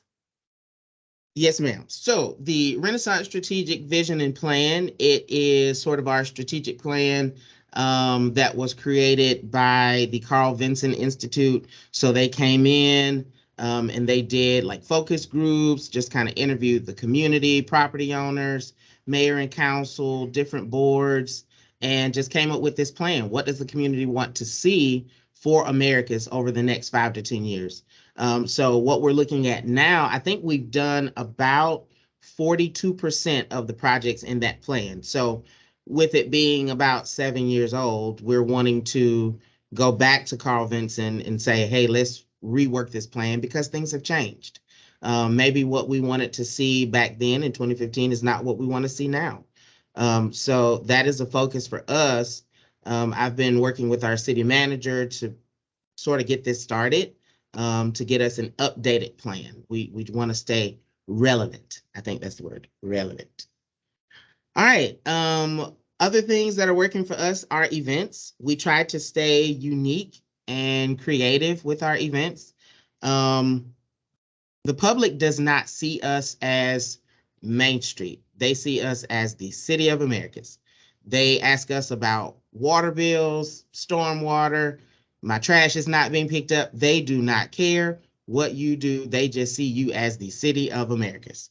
So our events that we host as a Main Street program is helping us to help people understand exactly what we do. So at our events, we try to make sure that either tourism or Main Street has sort of like an information booth where we can be there to tell folks, okay, this is what DDA does, this is what Main Street does, this is what tourism does. And for your water bill questions, call the city finance office. So that our events are helping us to help people to realize that we exist and what we do. We try to be creative with our First Friday themes. One of the themes that has just blown up tremendously is Downtown Goes Disney. So we have Mickey Mouse, Minnie Mouse, Goofy, Pluto, all the princesses. It's kind of hard to find people to be a prince, but hey, that's fine. But, you know, the kids come with their families and they just love it. So there are people everywhere. We bring in a couple food trucks. Our businesses are open late so people can shop. And we've realized, and if you get the kids, you get the parents. So that's one of our focuses for us, especially being in small town Georgia. If you get the kids, you get the parents, okay? Another event for us is our beer festival. Happens the first Saturday in April every year. So this is Georgia only craft beer. And we thought, well, every community has a beer festival. How do we want to be unique? We have mobile glass blowing studios. So we combined glass blowing, live glass blowing demonstrations with the beer festival. So it's called the America's Hot Glass Craft Beer Festival. So you can sample cold beer from all these different breweries in the state of Georgia, and you get to watch live glass blowing, which is unique because it is the largest gathering of glass blowers in the US, which is pretty cool for us. Yay, Americas, okay? Also, our Women's Wine and Chocolate Walk, it is a growing event. It sells out every single year. We sold out of tickets in like 9 hours one day. I mean, what's it tickets called went again, live. Teddy? What's it called? the Women's Wine and Chocolate Walk. Oh my God. Oh my So God. this is, all the chocolate is made locally at Quintanilla Farm in Americus. And we pair that chocolate with a Georgia wine. So we have a committee of volunteers where we take them to different wineries and they get to sample wine to see what we can feature at the event. So it's local Americas chocolate with Georgia wine, shopping, gifts, all these different things. Ladies have a fantastic time. We've heard from our merchants that they have done like 3 times in that one day in sales than they do the whole year. So it has really worked for us, giving people what they want. So sort of listening to what people say they want to see in their community and actually doing it. So it's not an empty promise when they say we want more things to do. We're giving them more things to do. And we mentioned earlier about road, rip off and duplicate. That's what I call it. We do that a lot. So with food trucks, we went to Perry for their Food Truck Friday, and we brought all of that information back to Americus. There's a shareable food bank. They will share it with you. They are not stingy. It has helped us tremendously to get food truck events kicked off in Americus, which have grown a lot. People really love those. And we sort of ripped off Milledgeville's application process for the revolving loan fund. So this is the local revolving loan fund that we have in Americus. I'm sure most of you probably already have that also. But ours kind of went dormant for a while. And we really wanted to get these funds out into the community and help businesses expand and grow and open. So we just called Carly in Milledgeville and I was like, hey, help me. I need help. So we just took their application, put Americus on it, and we have been rocking and rolling ever since. So ripping off and duplicating someone else's efforts is great. It helps you. Don't reinvent the wheel. Don't stress yourself out trying to create something from scratch. Use your partners, collaborate, work with your neighbors. It helps. Which leads me to collaborating with our community partners. That is a huge help for us. We have the One Sumter Economic Development Foundation. We have the Sumter County Development Authority. We've got the Sumter County Chamber. We've got our mayor and council. We have Georgia Southwestern State University and South Georgia Technical College in Americus. So working with our partners has really helped us to just stay rocking and rolling and to stay thriving and active in our area. Speaking about our events, and I'm looking at a set of notes, you all, and it is in no particular order. So it's just kind of jumping out. With our calendar of events, what we do is we plan the date and time for every event for the year. What we do is in about October, November every year, we finalize the calendar for the next year. We start promoting that calendar, getting it out. And what we've started to do is every door direct mail with the post office. So we create this nice little postcard that says, here are all the events for the year. And we mail it to every address in the zip code. And we had several people showing up saying, I never knew these events happened. I didn't know we had First Friday. It's like, we've been doing it for 5 years. How did you not know? And now they're showing up. So that is very helpful. They can stick it on their fridge or share it with their families. And it also helps when they're planning for family to come and visit. Then they know, okay, well, come and visit this weekend because there are like 3 different events happening the entire weekend. So there'll be plenty for us to do. So that is something that's helpful. Also, having a nonprofit arm to our program helped us. So we have Friends of Downtown Americus. That helps us to recruit sponsorships and apply for certain grant opportunities that we may not be able to get with the local city government, because our Main Street program is a part of the city. We're a department of the city. So there are some opportunities that the local government can't apply for that we can through our nonprofit, which is how we got the funding from Georgia Power for the Turn the Lights On grant. And when COVID was kind of heavy and businesses needed extra help, we sort of converted that grant into keep the lights on. So they were able to apply, and we were able to help them with their electric bills to help some people out. And we do have a facade grant program. It is very active. We only have $25,000 in our facade grant program. It is funded by the city. So thank you, Mayor and Council. I know our mayor is on. Thank you so much. We appreciate that. And it is awarded every year. We run out of funds every year.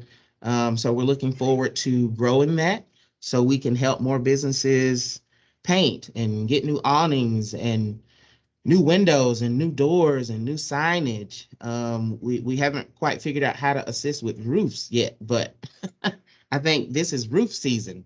Everyone needs a new roof. So hopefully we can get some funding through DDRLF and some of the other programs that are out there to assist some of our businesses and property owners. I'm going to stop rambling now. So if you have any questions, feel free to ask. That's good information. Really good. We need his contact info. I want to road him. K1 We is a always happy roll out the sharer. red carpet. So if you ever want to come to Americas, we roll out the red carpet for you. Just let me know you're coming and we'll feed you, take care of you. Just let us know. Oh, I'm there. Jill is on city council in Oglethorpe, so she's right up the road. She's for real gonna come see you. All right. Okay, great. All right. Any questions? I think How do it's we been get on that exciting to committee? see. She was talking about the wine and chocolate taste, like tasting the wine. Oh, okay. I mean, got of you. I got course you. your sales tripled. Women and wine and chocolate. Yeah. Are you serious? Ellen just Wow. wants to help. That's all. All you Just wanna needed help was take shoes. chocolate. Add some shoes to it some kind of way, and you're in there. Gotcha. Okay. All right. This is good stuff. And it's been exciting to see Americus evolve over the years because Americus had a really hard time for a while there, especially in the 80s. It was rough when I was little and we would go into downtown. There wasn't a whole lot going on. So it's been really exciting to see everything come to life and more businesses come downtown and blight disappearing. So awesome. Thank you, K1, for being so open and sharing. And if you need to get in touch with K1 and you don't know how to, you can always reach out to me and I'll be happy to put you in contact. So, all right.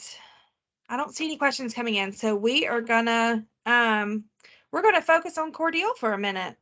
Monica, are you in here? Yes, ma'am, I'm here.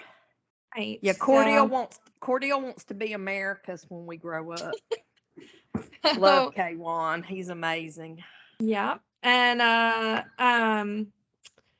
let's see. I asked Monica to do this presentation after K1, Angie Matthews from Montezuma, Monica, and I were all at I think that's everybody that I saw from our region. We were at the Georgia Downtowns Conference, and Monica did this presentation on their rail platform and how transformative that was in downtown Cordele. And I said, I think you need to do that presentation in Americus because so many of our communities have rail, and a lot of times there's areas around it that are really ugly, and or we're trying to figure out how can we capitalize on it because people that are not from here ask the craziest questions about things that we take for granted. So, and they're curious about it. So I'm actually going to do Monica's slides for her. Does this look normal on Yes, here? ma'am. Yeah, you're Okay. good. Okay, so you just tell me when you want me to shift and I'm gonna let you take it. I will. Okay, good morning, everybody. I hope everybody's doing well. When I don't know if any of y'all are familiar with rail fanning, but in Cordele we have a diamond, what's called a rail diamond, and it's where three different rail lines intersect. We have Norfolk Southern, we have Genesee, Wyoming, which used to be Hog, heart of Georgia, and then we have CSX. So they're a big deal. around the rail fanning community. And even we started with the observation platform back in the 80s, and it just consistently, no report, no report. It wasn't gaining any traction. So when I came on, I think in the early 2005, I took it off the agenda. It just wasn't getting anywhere. So you can go to the next screen, Natalie. Okay. We actually got involved with the state tourism office and decided that we wanted to come up with a tourism plan. We didn't have any tourism products in Cordele, downtown especially. We had the lake and the Watermelon Festival and things like that, but we really just didn't have a product in downtown. So state came in, met with the DDA, just like K1 said, don't reinvent the wheel. Focus on what you already have. So we already had people come into town to look at the trains. So we decided we would expand on that and see what we could do. So like Americus as well, we did a RSVP. Danny Bivens and his team came in, and if these people are so amazing to work with. If you're looking for a master plan that is workable, doable, that you don't want to just put on a shelf, I encourage you to reach out to Danny at Carl Vincent. They're amazing. So you can go on to the next one, Natalie. Next. So they came in and worked our plan, and like K1 said, focus groups. It was a lot of work, y'all, but the payout was amazing. Okay, go next. Okay, so the first thing we did was the city purchased the building for the DDA, gave us the money. We purchased the building right next to us. This is on the corner of 9th Avenue and 7th Street. So we made this our rail museum.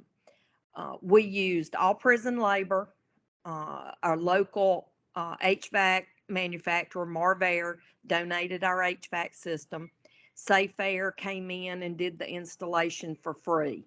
The only money we had invested in the property was the materials. Okay, this is the inside of the Rail Museum. When we first started, it's a big building on the inside. We didn't have a whole lot of memorabilia. Next. So you can see the building is quite large. Next. So we partnered with our local Arts Alliance. We shared the building with them. They have exhibit space. Once a month, they change the exhibit. They always have a reception.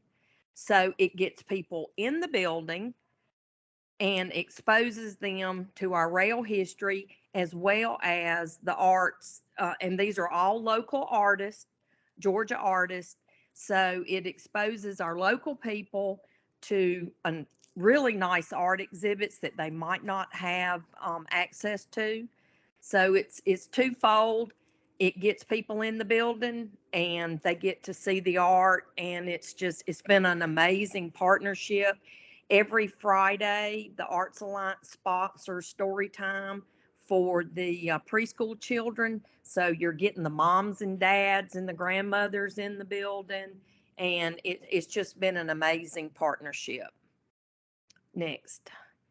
Okay, so while we were waiting on these big projects, we focused on smaller projects. I think Natalie mentioned Georgia Council for the Arts. So we started applying for these grants. I think we're on our 6th project that we've applied for again.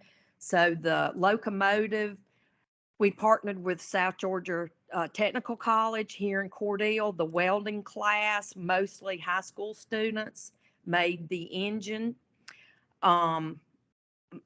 The other mural over there was painted by 2 local artists. Next. This was our very first project. This is in the courtyard in between the Rail Museum and the Main Street office, which is also the Cordell Historic Museum. And then Sam Shortline Depot's on the other side. So this whole block is pretty much rail themed. So this was a efficiency apartment, and so they made that courtyard, and the city did the work, and the same local artist did this one as did the one on the blue wall. This gentleman we hired from Fernandina, and he came up and we recreated this from an old postcard. So this is our northbound, and then we have southbound on 41. So that's both of those. Next. And Monica, Yes. I think we have a question from Okay. Mayor Ken Sumter. Do you still have a question? No, not a question. I'm not getting these images. Okay, is everybody else seeing them? Yep.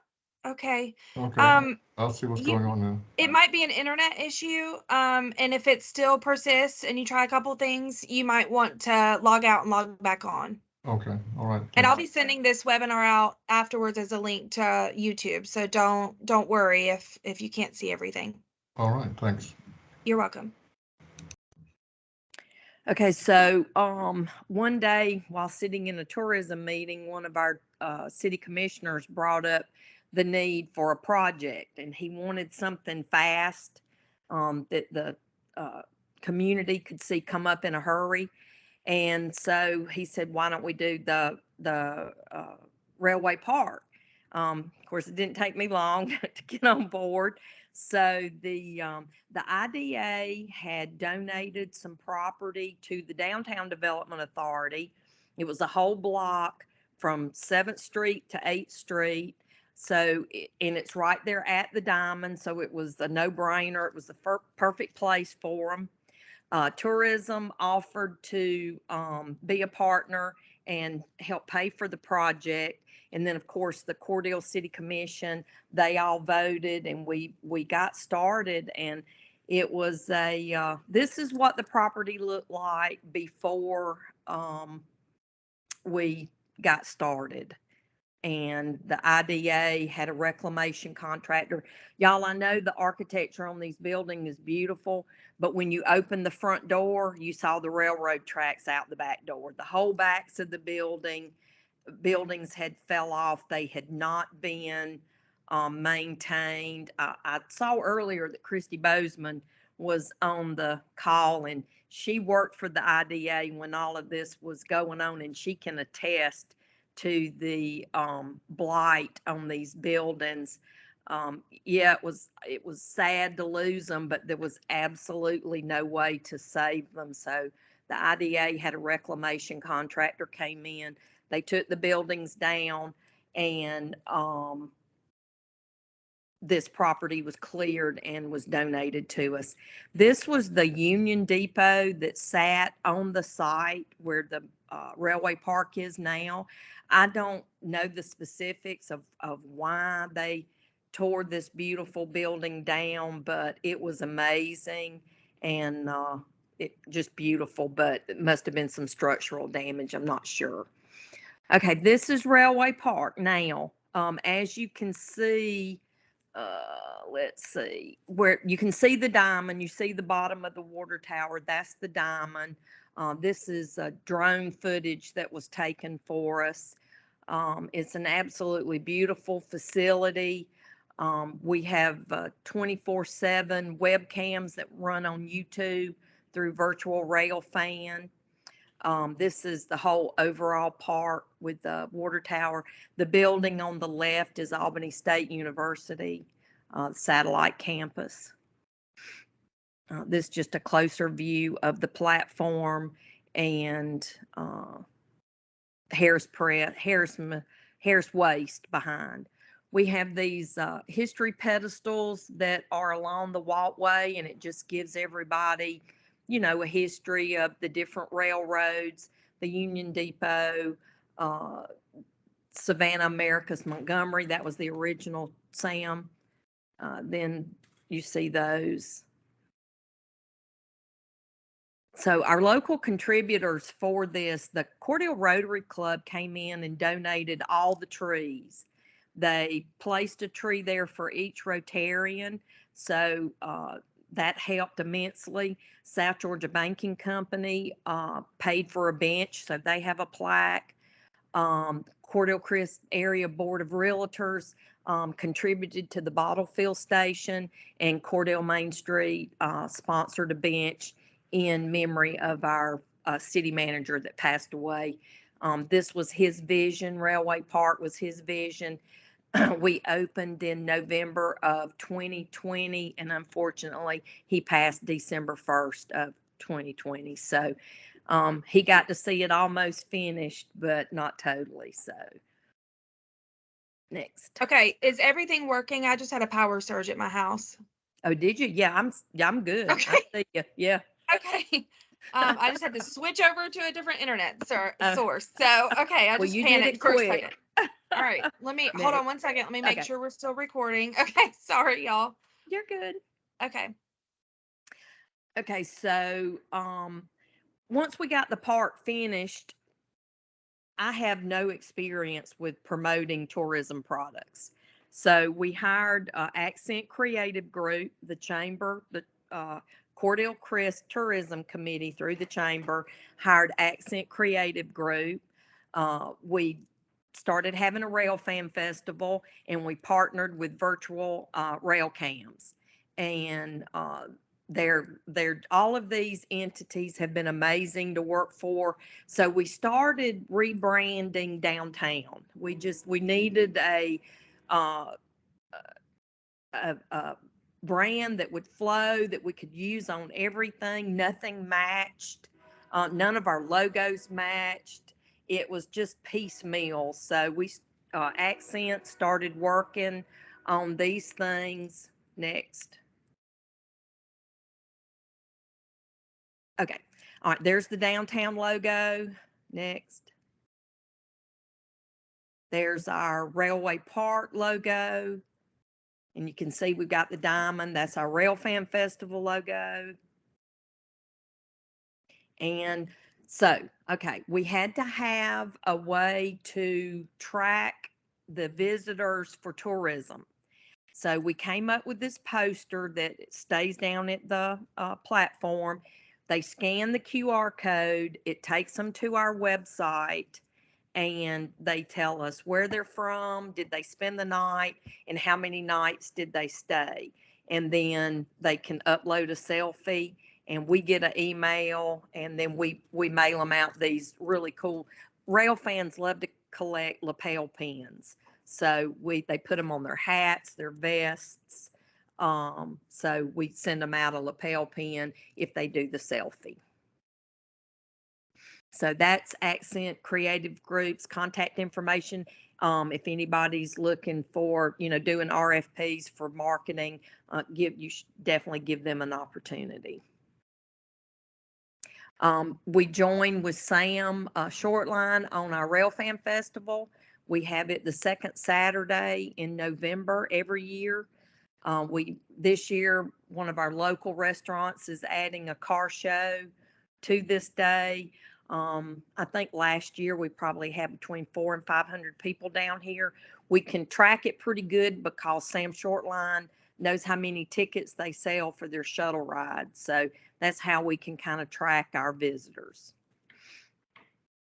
And these are just, Gail and I got to ride for the Rail Fan Festival. So I took that picture last year, and these were some fans down at the platform. And we have a group of model clubs that come and set up their exhibits. And so the kids, a lot of the adults as well, love to see the models that they set up. Sam Shortline, they're a wonderful partner. We love working with them. We tell everybody we're just one big happy family. We're all in the building together. And so we join together on a lot of events. We continue to work on our experience.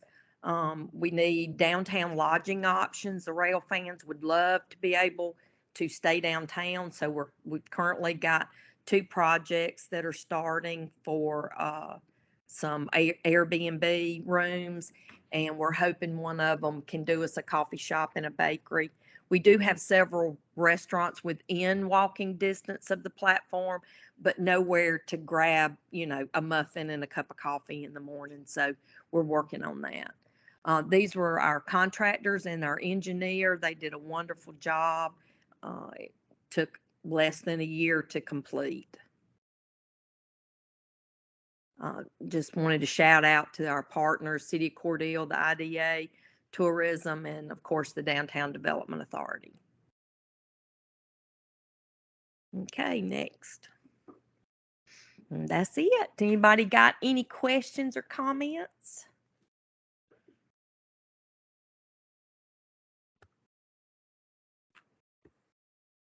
Really You good there? information. I love seeing all this. Does anybody have anything that they want to ask Monica? Monica, I walked around your downtown last week, ate at pool hall and looked at everything. It looks great.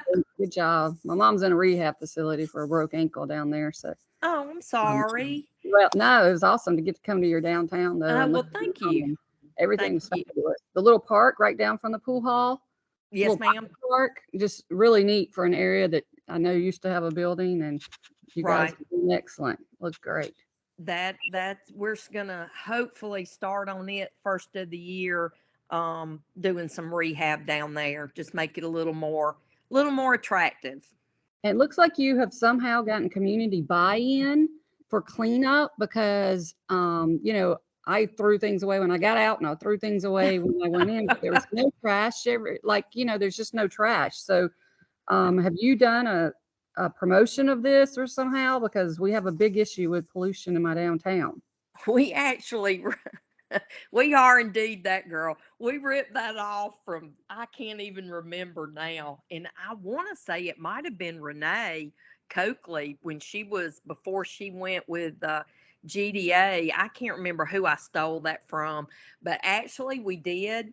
We put all new trash cans downtown, and then we had posters made that said, be cool, don't litter.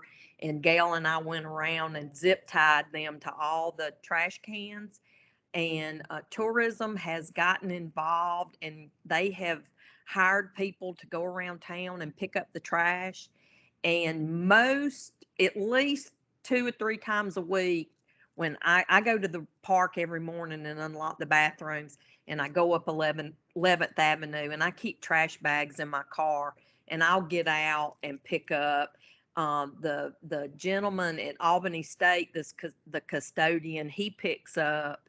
And so it's just kind of a block effort right there on 11th Avenue. And we try real hard we consider that the core of downtown, and we try really hard to keep it clean.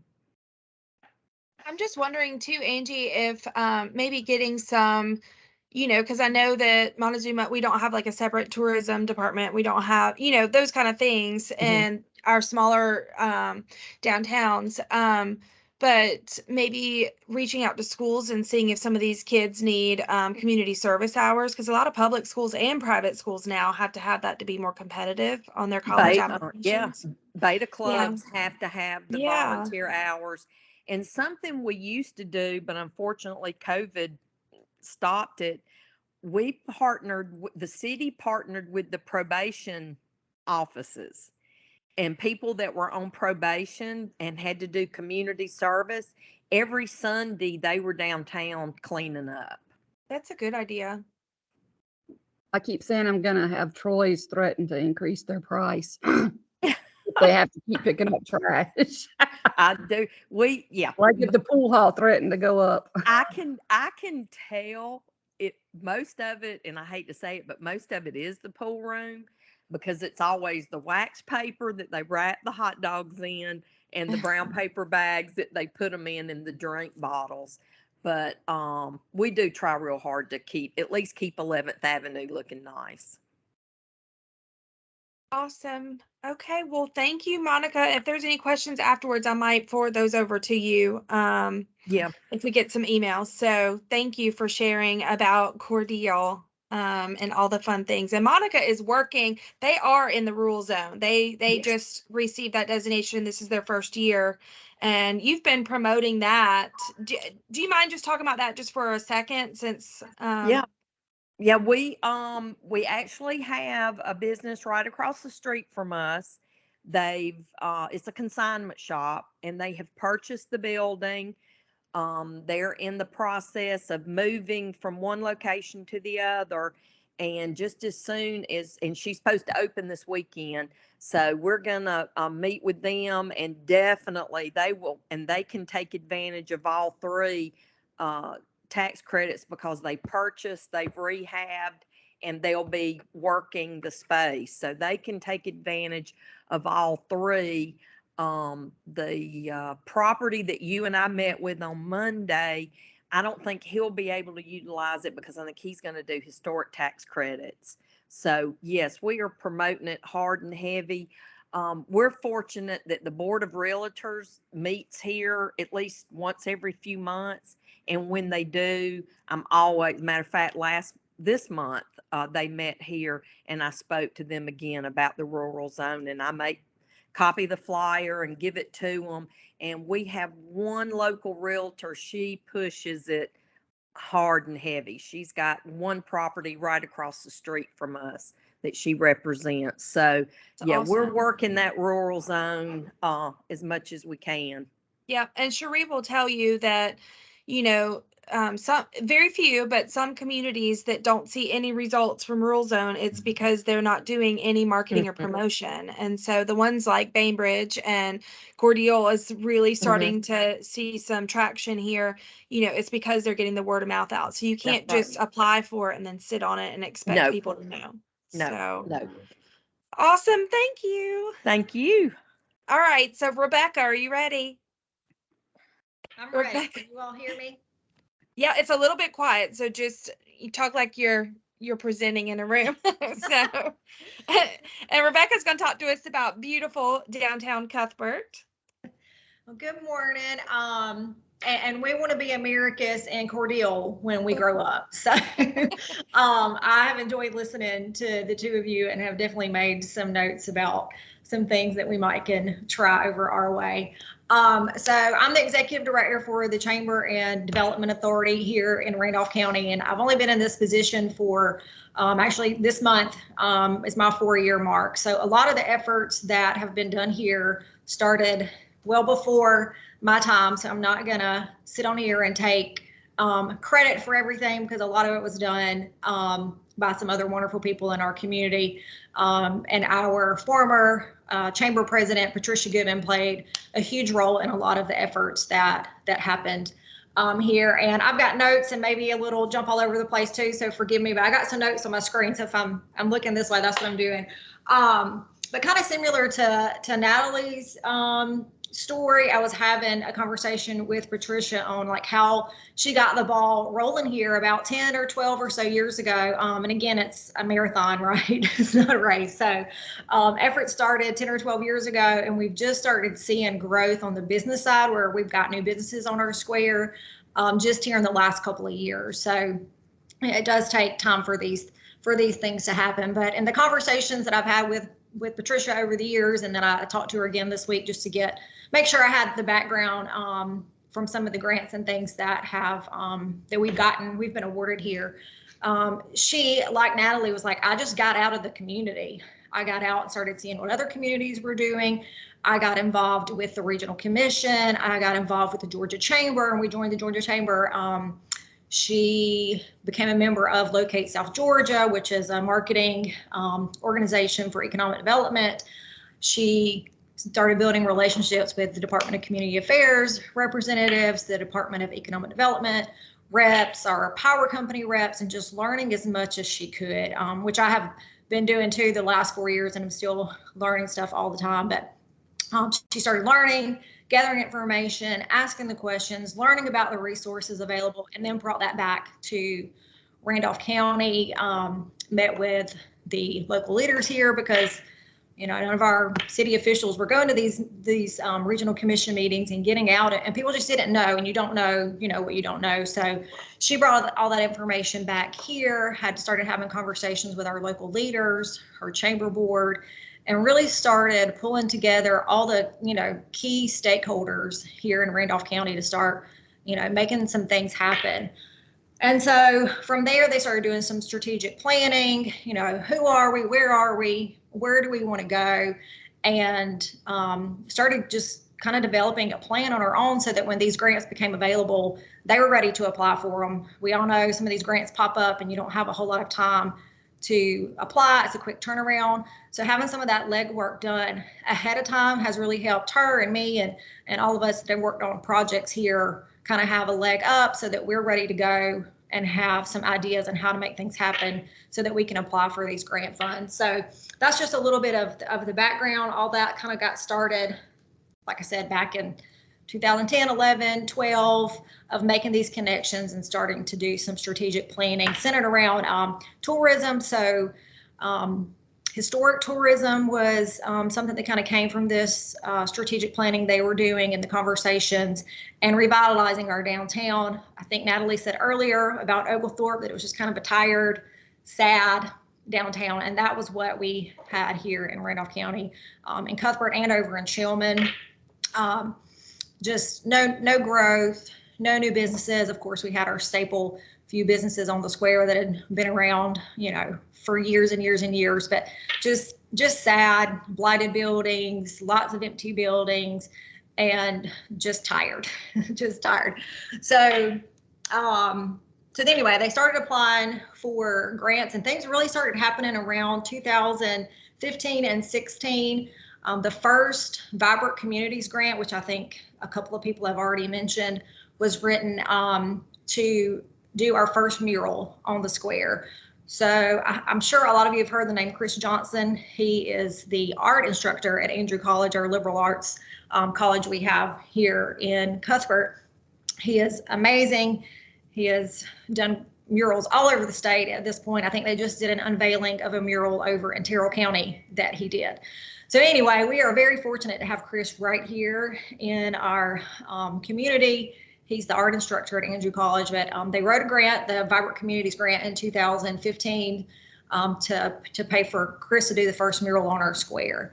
And from that, I think the next year they wrote a grant and got a second mural kind of in the same location leading up to our square from the college. So that was done in 2015 and 16. And then in 2016, Patricia had the tourism product development team come in. I don't know if any of you have had them come in over the years, and I really don't know where that program stands now. I don't know, Natalie, if you know. I've reached out. It doesn't exist anymore, unfortunately. Yeah. And I don't know if it's coming back. I know there's a lot of COVID money flowing around, but I don't foresee that program coming back, which is sad. It is very sad. Uh-oh, Rebecca, you're muted. Sometimes that just happens. It has a spasm. I don't know. Yeah, you're back. Sorry. I think my cursor was over the microphone. So the tourism product development team came in 2016 and sat down with Patricia and a lot of the folks from Andrew College, community leaders, and developed a tourism and downtown development plan to revitalize our downtown, to bring the arts downtown. We have strong art programs at Andrew College, and there was just a lot of, well, let me backtrack a little bit. So during this time, Andrew College hired a new president, Dr. Linda Buchanan, and where former presidents just had not really cultivated the relationship between the college and the community and understood the importance of that relationship. Dr. Buchanan, that was one of her main goals. She was like, I want to turn the lights on in downtown Cuthbert. And so through those conversations and the tourism product development team coming in, the college really got behind those efforts, and through donations from their board and trustees and donors, they purchased 3 buildings on the square, I think around 16, 17, 18, that time frame.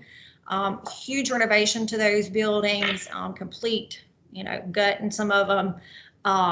and really just brought those buildings back to life. Now 2 of those buildings are used for event space, and then one of the buildings is the music classes are held in one of the buildings on the square, as well as a pottery class in another building they acquired just off of our square. And they offered the first pottery classes for the community this last summer. But the music classes are held downtown now. The college does murder mystery dinners, jazz receptions, and just really turn the lights on literally back downtown. And as Natalie said, it's just kind of retraining people to come downtown and shop downtown and attend events downtown and getting people, excited about coming downtown. And that has really happened since Andrew College kind of got behind this drive to do that. Seeing students on our square walking around, you can hear the music from the music classes taking place, faculty coming and going. So it's just really made a huge impact on our downtown. And those projects were completed right around 2019, and the event started really happening in 2019 and the first part of 2020. And of course, because of COVID, some of those things have fallen off, but we are in a year of getting those events back, back going. In the midst of all the things the college was doing, Patricia and then I came on board, and we started writing grants through the tourism product development. So when the team comes in, then you're eligible to apply for their grants. And so those, let me look back at my notes here. I know in 2016, 2017, we did cemetery tour brochures. So we have some historic cemeteries in town. So we developed driving tours and brochures for those. So that was paid for with tourism product development grant. And then in 16, 17, and 18, there were 2 different grants we received from the tourism product development funds to do the 6 grain bins over in Shellman. So I hope a lot of you have seen those, at least a picture of those, but we have 6 grain bins in Shellman with beautiful murals that Chris did. So those were done in 17 and 18 and 19. And then in 2019, we wrote another grant with the help of the college, and Chris did 2 more murals on our square in our Magnolia Alley.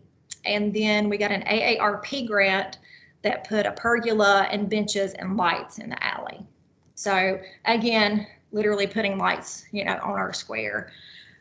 And then around that time, we had our first new business come to town. A local pharmacist had opened a pharmacy over in Preston and saw the need for a pharmacy here and wanted to open it on our town square. So in 2019, and in December of 2019, Nikki opened Adams Family Pharmacy on our square, and she opened around that first week of December. Well, about 2 weeks later, I got a call from a lady who owned a business in a neighboring community, and she was like, I've been looking to open a second location. I'm hearing great things about what's going on in Cuthbert. I want to open a business there, find me a building. Within 2 months, she had a business on our square. 2 months later, we had a nutritional shake shop open, another business that sold housewares and gift items and stuff opened up. Nikki at the pharmacy has since put a coffee shop in the front part of her pharmacy. So we now have a coffee shop and soda fountain and ice cream there. And then we've just had another new business open here in the last couple of months. And we have a family that has moved from Atlanta that opened an event space, and they have started renovating another building on our square. And we hope that their restaurant is going to open later this year. And the plan is once they get the restaurant up and rolling, they're going to revitalize the upstairs and open that up with hotel space, some rooms above it. So we hope to have all that coming later this year and early next year. So those are kind of some of the things that we've had going on. Of course, there's still, lots of work to do. The college just wrote a grant recently from, I think, the Georgia Humanities Council to do an art and lecture series. So that's going on right now. So we're having lectures on the square every week for the next couple of months. And back in 2018, I wanted to mention this too, just due to the efforts and the available space that we had on the town square. We had the traveling Smithsonian exhibit in 2018 and 2019, which brought hundreds of people to our downtown. And that would not have, we would not have been able to do that without the help of Andrew College and having that event space on the square. So yeah, that's kind of what we've had going on here. Of course, we have 3 different festivals that happen every year. The college wrote a grant and started doing an arts festival about 4 years ago. So in the spring, we hold an arts festival. So yeah, that's kind of what we've got going on in Cuthbert. Again, we still have a lot of work to do. We've still got 4 or 5 buildings on our square that are vacant, and we're having conversations about those spaces and what we can do, and getting some of these private owners to do stuff with these spaces. The chamber's having conversations about implementing some kind of facade grant program with some funds that we have through a solar project. So yeah, still a lot of work to do, but we're definitely waking up downtown Cuthbert. Yay, it is so exciting to see. And every time I come to visit, I just get really encouraged and excited for Cuthbert, because it's a fun time to be a part of that. And I think you'll see more and more people come out of the woodwork, because again, they're able to see proof and promises being fulfilled, and beauty and all the things. So I think you got a few questions here. Mac, did you wanted to ask? Yeah, I just wanted to sort of emphasize what Rebecca said when she was talking about Dr. Buchanan at Andrew College. There's a theme running through all successful programs that I have ever seen, and I've seen a few, not many, and that's dynamic leadership. And Linda Buchanan is clearly one of those, and sadly she's retiring. So yes, that dynamic leadership is just so important to what we're talking about today. Absolutely. So that's awesome. Chip, did you have a question or a comment? Questions and comments. First off, Rebecca is doing a wonderful job, not just with Cuthbert, but with our Council of Governments. She is dragging us, kicking and into reorganization. It's hard to get people to work together. I don't know if anybody remembers the Heart and Soul tours that Georgia Municipal Association was running. But while I'm listening to people, I'm thinking, it would be really great, Natalie, if we could do something in the region where, seeing the pictures is great, but if we could just schedule like a Saturday and have Cordial host anybody that wants to come from either DDAs or Main Street programs or whatever. And actually tour these areas. It's something that we could do without having a bus. We could just drive to Cordial or drive to Americus or Vienna or some of the other towns that aren't like Cuthbert, that are a little bit further ahead than somebody like Richland. I'm Richland DDA and Richland Planning and Zoning Commission, and nothing has been done in either one of those areas, honestly, for 40 years. So that's a great idea. We do have Richland Rum, which is great. And they do bring people downtown, but there's nothing downtown here. So that's an issue that we're trying to coordinate. Our Main Street program, which is Richland Better Hometown, actually, they're an affiliate with Main Street program, our DDA and our Planning Commission, and trying to work more with the mayor and the city council. We've had no coordination here. And I wondered, I have one of my questions is, has anybody used the Urban Development Plan Act for residential, like zoning? I'm looking to try and redevelop a section of the community that has been ignored for 40 years, and it's in very sad shape. And if anybody has any experience with that act, I would really love to hear from them. Natalie, if anybody contacts you and says yes, just give them my email address. I think you have it. Because I Ellen, really, do you know of anybody that off the top of your head? Okay, I don't either. Okay. yeah, All right. I think it's pretty rare.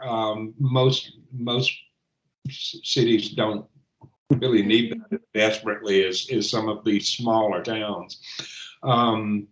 The other thing that Mac is doing a great job for our county too. We are so blessed to have him. And another thing about Andrew College, Mac didn't mention this, but Andrew College is partnering with our Friends of Providence Canyon on an oral history project. And that is because of Linda and her ability to have 40 arms reaching in every direction. She has been incredible for this region, and we are going to miss her really, really greatly. But back to the original thing, this idea of being able to visit on weekends, if you could coordinate that, Natalie, I mean, I would be really happy to host something here, and I know Richland Rum would be on top of that all over the place. So I Yeah, mean, I'll get with Ellen and see. I don't know if other regions are. Do you have something you want to add? Yeah, it's not on the weekends, but we did bring back our version of the Heart and Soul Tour when it did go away. And so we're calling it Mobilize Main Street, and we've been doing it a few years now. I think starting the new iteration of it was like in 2020. And so we do travel around the state a good bit. And so this year we're looking at doing it in like a metro Atlanta, like Fayetteville, Noonan, LaGrange area. But for 2024, we are looking to bring it back down south. And was actually talking about Americus, doing like Tipton, Americus, Moultrie, some of our communities down here. But also, I know news K1, I'm sorry. He's like, but that's 2024. But the Georgia Downtown Association also offers regional meetings a couple of times a year. And so we actually have one coming up in Moultrie in a couple of weeks, where it's a good time to go. And it's not on the weekend, of course, but it's a good time to go into the community. You talk to other people, kind of like this situation where you're talking to other people who are doing downtown development, community development, talking kind of a group therapy session first, talk about things that are going on in your community. And then the host community will take you out on like a little tour of what's going on in their downtown. And so that's always a really good time for networking and just kind of seeing what's going on in your region. But that's through it's so great. And we did host one last year. Yeah. And I do want to say, and I'm going to call our region out a little bit. Nobody from our region was there except for me and K1. So, we have to have our region also show up. If you're not showing up, you're not going to see the results. So y'all make sure. And if you have no idea what we're talking about, please email me and I'll send you all the links so that you can sign up to get on these email lists, because that's a big part of this, is that you got to show up. And when people say networking, I think sometimes they think, yeah, I don't need to meet more people, but networking is way deeper than that. It's not just building your Rolodex. It's this rip off and duplicate and idea sharing and brainstorming. And this is why I was a little frustrated that we weren't meeting in person today, because something magical happens across the table that doesn't happen on a computer screen. And so we're not throwing in the towel on meeting in person. And it may be that we do our own region thing in addition to, joining, this Mobilize Main Street and all these other programs, because I think that both are beneficial. And like Buena Vista has some extraordinary things. I think Mayor Brown is on here. Or he was, I don't know. I know people are starting to have to jump off, but Buena Vista has some extraordinary things going on, and that's a tiny town. So I think it's good to go see and hear, and some of the programs like what Buena Vista is using. A lot of people are not even aware that there's a grant program for that. That happened over the summer, and now they're starting to implement what they were given as a plan, and they're looking for the funding, and they've got their action plan that they're starting to lay out and bring in public input and all those things. And so I will say, Chip, you saying this makes me really excited because I feel like our region is like on the cusp of something super exciting. It feels like a lot of people are, I don't know if COVID shook us all up in a different way than anticipated, but it seems like a lot of people that have even been working in the same positions maybe for a long time are wanting to see, new breath breathed in a different way in our downtowns, or they're looking at it differently because the same old is not working. And we can see that. And while these programs they're not an overnight solution, they do take time. However, it's like 5 years from now, would you rather be saying, gosh, that was a lot more successful than I thought it was, or look how far we've come? Or would you rather be, still complaining that it's the same old, or worse? So we all have a choice in this, and I know it can be very frustrating. Trust me, I've lived it, and it's very frustrating sometimes. But when you hit a roadblock, you've got to figure out a detour around it and don't quit. So I'm really excited to see how things are going on. Chip, did you have any more comments or questions that you wanted to? Nothing really. I just saw Gerald Beckham's on here earlier, and I just wanted to shout out to Gerald. I haven't seen him in a long time, and it was good to see his face. Oh, Mayor Brown is on here. Did you Yeah. want to say something from Buena Vista? Yeah, I just wanted to say definitely some good information today, and I really appreciate being a part of this. And definitely we all need to improve our local communities. But I do believe, and I firmly believe, that regionalism is the way that we all have to go. Absolutely. We depend on tourism traffic, going to Plains and going down to Andersonville. So as people are traveling 26, going to these different directions, we want to have some things in place that they can stop in good old Buena Vista, Georgia as well. But we all have to depend on each other from a tourism aspect. And let's highlight those things that are going on in our different communities, and let's lean on each other for that transient population that might come through. So yeah, definitely some good information today, and I appreciate it. Absolutely. We appreciate you. And, if you are interested in being part of, even if it's just something that we do quarterly or monthly, might be too many for most of us because so many people are wearing multiple hats. But if there's something that, you would like to be a part of, it can just be even an informal, let's lunch and learn together. We can change the location each time, make it a brainstorming and sharing session. It does not have to be a formal agenda. Or maybe it's one topic that, people can email in and say, hey, this is what we'd really like to discuss. I'm all for it. I'm here for you guys. I am happy to help in any way, shape, or form. But just email me and let me know. And I'm going to email out. It usually takes a few days for me to get the link back from YouTube. So as soon as this presentation today is posted on YouTube, what I'm going to do is share today's presentation, but also all these other grant programs and things that we've discussed today.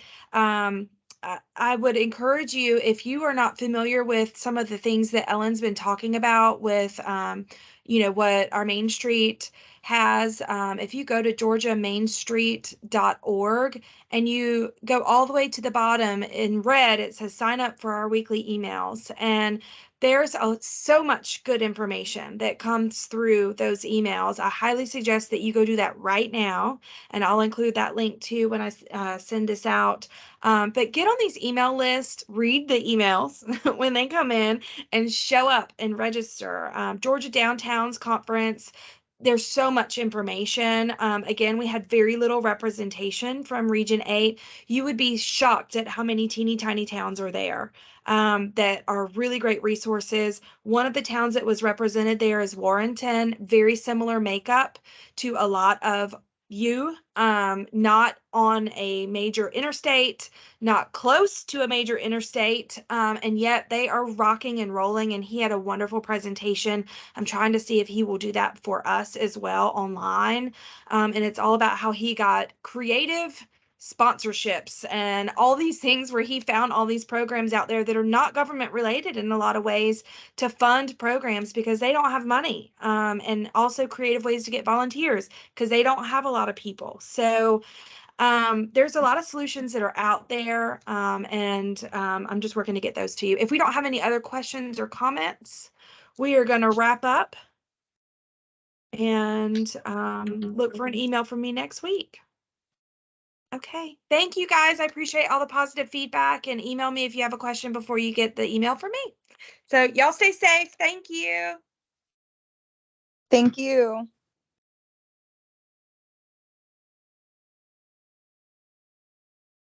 I was going to mention Jeffrey.